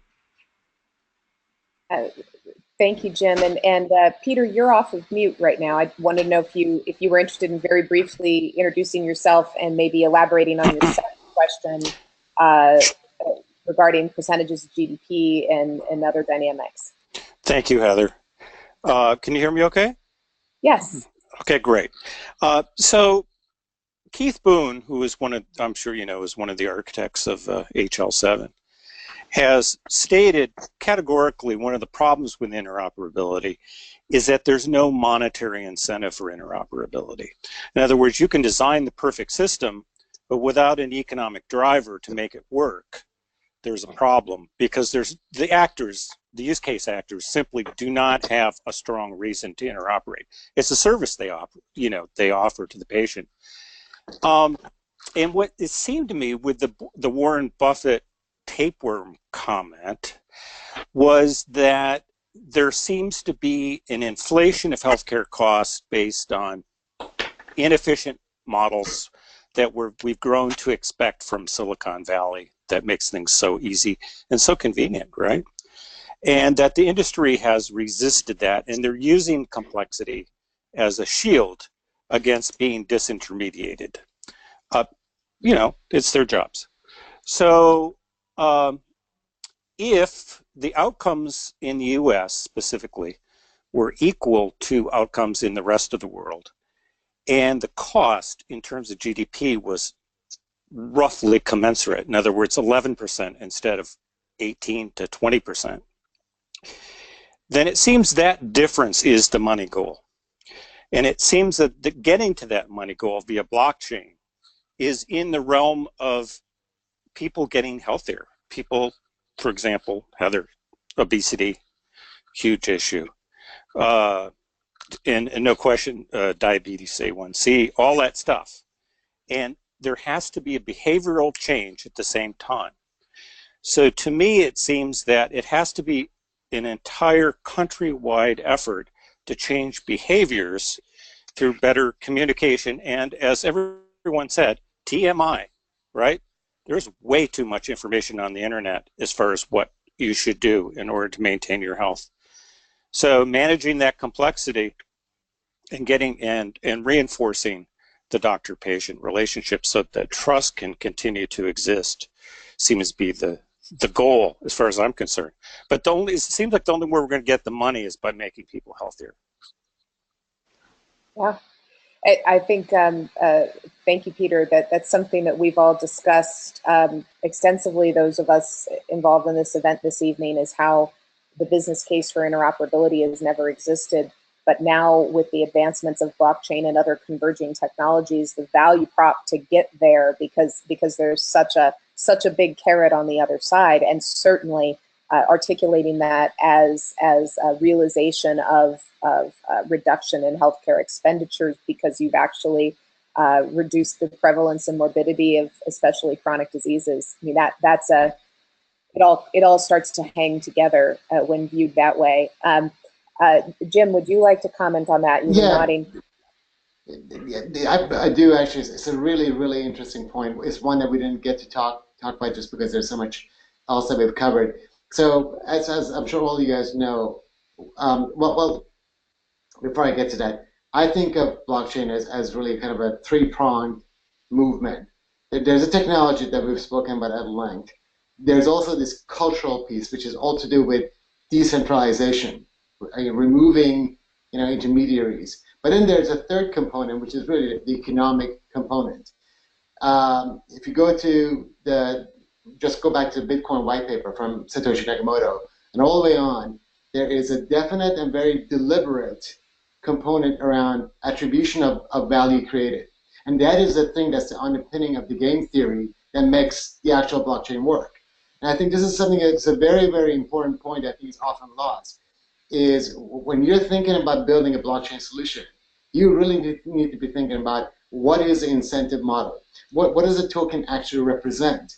And I think what we're seeing, and when I'm saying we, I'm really kind of including a number of startups who are doing good things in this space. There's a few of them come to mind. I think Medibond is one, and Medical Chain, and a few other ones. What they're really doing is that using the tokens, they're providing an incentive for participation to the patients and to the providers, an actual financial incentive. If you look at outside of healthcare, if you look at Steemit, right, STEEMEEMIT.com, that is an alternative to Medium, where you're actually, unlike Facebook or Medium, you're actually getting paid for the articles that you put out that people like. So, and what happens is that the more people write and the more money is generated, the more there is a network effect, which means that now Steemit becomes a legitimate platform for essentially blogging, right? So I think that's a very, very important point, one that we really haven't, we could spend an entire hour or two talking about how to understand this idea of the kind of like the economic factor and the value creation attribution for blockchain, and it's one that I think is really, really important. And I was mentioning at the beginning that I'm a big believer in the public blockchain.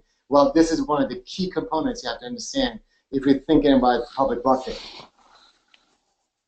As a teaser, we have another one of these events coming up that I'm pulling together that's going to be all about tokenomics or token economies in healthcare.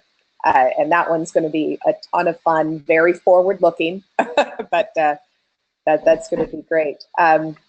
So Peter, thank you so much. Any follow-on reaction or comment to that? Well, I'm trying to work with my specific intellectual property.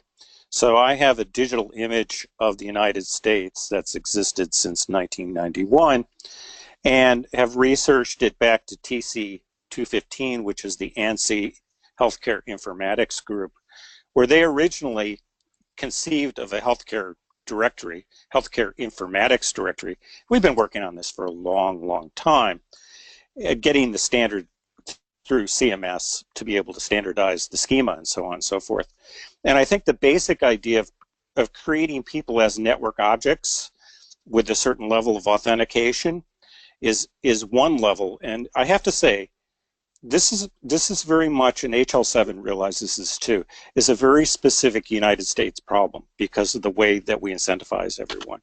So my gut level feeling on this is that we have created a certain game theory, a dual Nash equilibrium, where everyone is incented just to add on to the cost for everyone. They're not incented to compete, they're incented to cooperate with each other, publish their best strategy, and then say, I'm not competing with you, but we need to do this in addition to. And as soon as we have all those in addition to's that start, hey, we need to run more tests. Hey, we need to do this. Hey, we need to do all these things. Once those things all exist, it's a big cooperation. So that, I wouldn't call it a bubble per se, but it's a value chain that exists in such a way it's very, very, very difficult to decompose it to get to where you could actually save any money. And I think one can only start with that through specifically, you know, like there's proof of work, that's one concept with blockchain. There's proof of elapsed time. Hyperledger has, I talked to the guy from Hyperledger, there's like 15, 20 different concepts that could be put in there. But the basic concept, I think, is in a US specific solution that HL7 is looking at, is how do you get from 18% down to 11%? And everyone would think that's a great deal. Absolutely. Well, thank you so much, Peter, for your contribution this evening, and look forward to learning more about how you're applying your IP. Thank you for your participation. Okay, so, all right. I think we're going to take one more question and then make our closing remarks for the evening. I'd like to take Tim Gilday off of mute. Tim, I'm giving you a heads up. There we go. You've got if you could just really quickly introduce yourself and go ahead and encapsulate your question. this is an interesting question to close on, because Tim is challenging a basic premise that we've been describing as if it is an absolute, which is, why is it that a blockchain is being perceived as less safe for things like the storage of PII than traditional systems? Tim, can you hear us? Uh-oh. Let me double check. Are you guys able to hear me? Oh, yep. Now we can. There you are. Okay, thanks, Heather. And hey, Jim. So this question was mostly to Jim, but I welcome everybody's answer. I understand that the general logic in the industry is keep it minimal on the blockchain, especially from a performance perspective. But this question was more of a, can we pursue from a logical perspective, assuming performance was not an issue, what are the reasons that we truly don't want to have a lot of data on the blockchain? And I guess part of the reason I'm thinking of this is, if we point to databases off-chain or other locations, they still require their own security hygiene. They need to have a great posture. They're just as susceptible to hacking. I understand historically there might be a right to be forgotten component where it'd be very difficult to undo it from a blockchain perspective, but I'm not sure that's what is guiding much of the thinking. So I wanted to turn it over to you guys. Besides the performance side and besides the potential for duplication of files for minor changes, what would be the logic behind keeping things off-chain? Yeah. Thank you. So, can I answer, Pepper? Or? Yes, please, go ahead. Yeah, so, hey, Tim, good to talk to you again.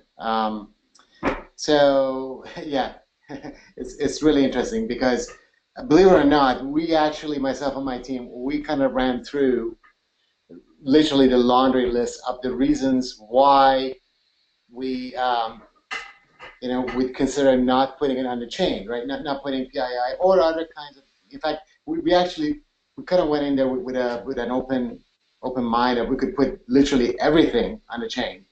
Performance was one thing, but again, there are ways of navigating performance, both in the short term, depending on how you build the architecture, as well as longer term in terms of all that's happening in the space. So let's put that one aside. Let's table that.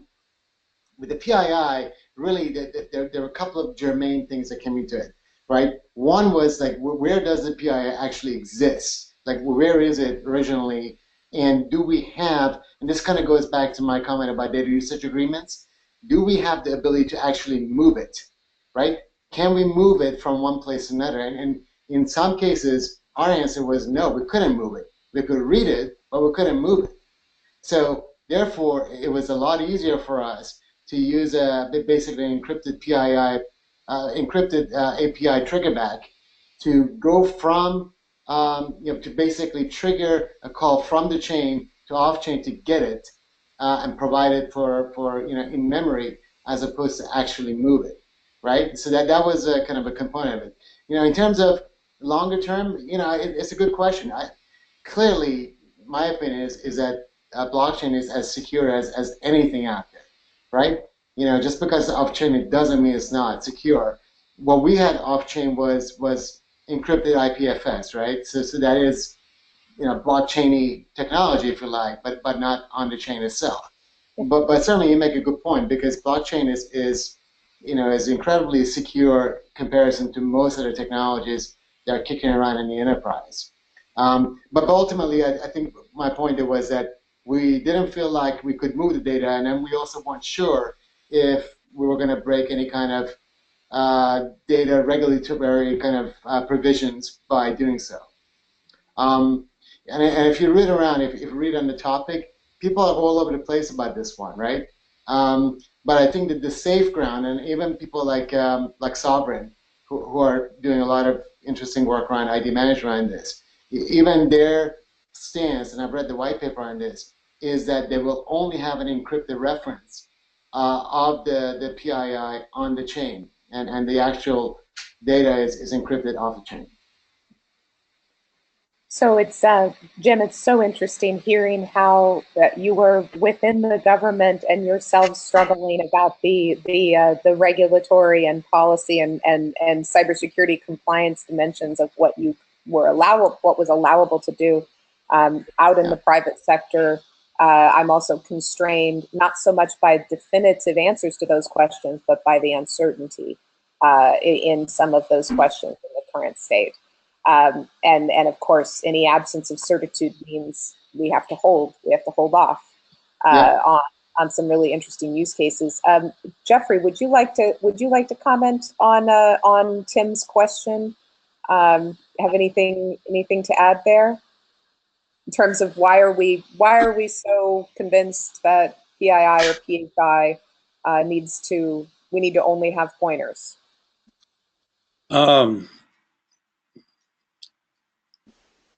I think it still comes down to a performance issue, but I don't see the performance issue being within, we're talking a distributed ledger. So let's say there are any number of, where I see the performance is in the updating of the ledgers and keeping them in sync. If you have large volumes of data to send around to all the other ledgers, that's where your performance bottleneck is going to be. Yes, it can be all encrypted and heavily encrypted, and we can keep it safe that way, and that's probably as good as the databases are.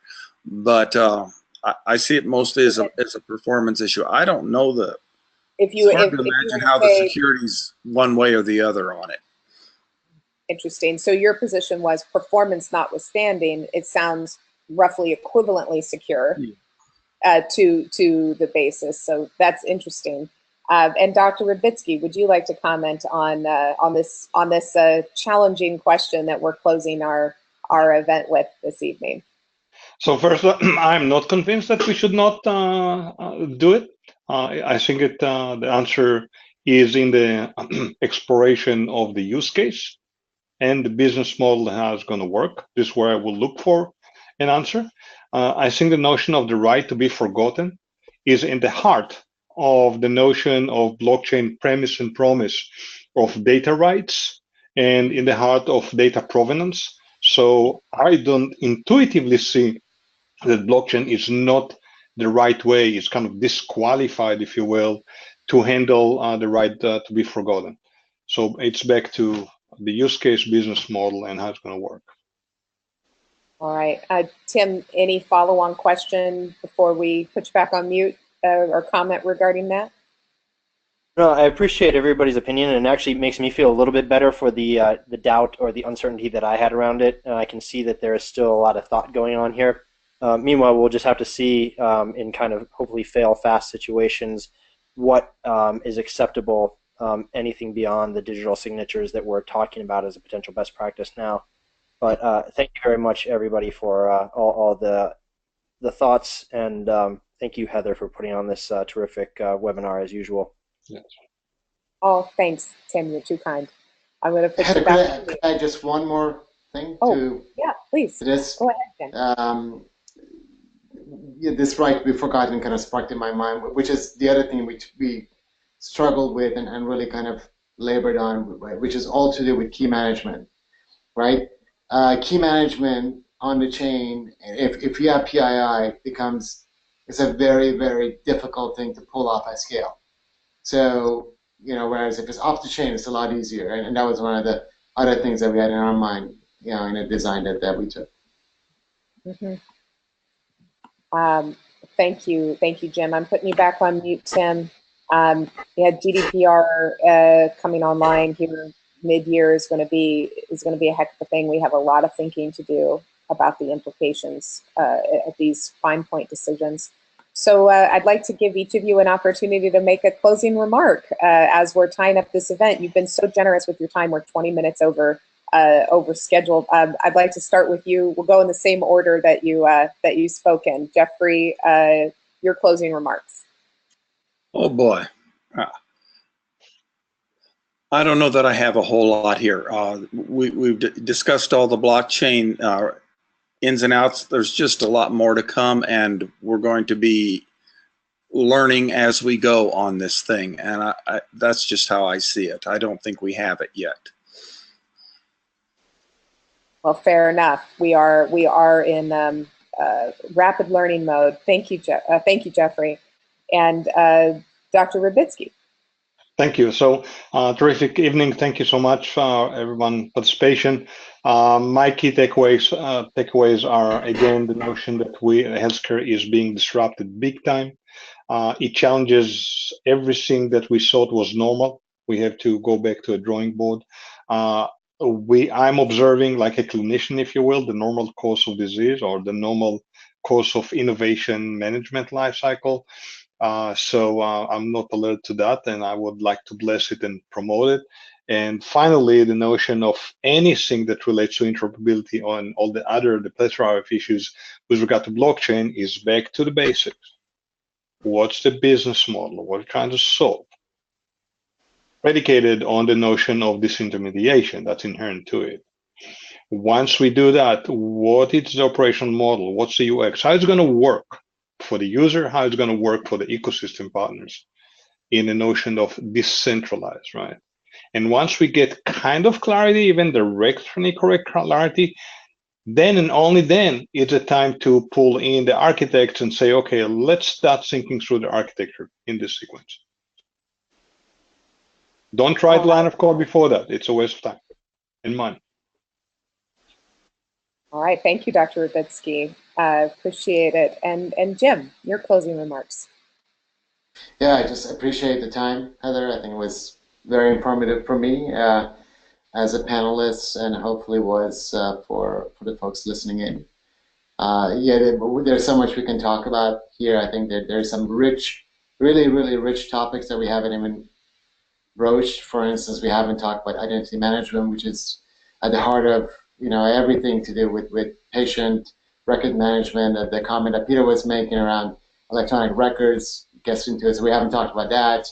It's a shame that Tom Savell didn't have a chance to chime in. He's actually my colleague at the CDC, and again, I have a perspective, and I think maybe he shares it as well, that there's beachhead in other areas of healthcare.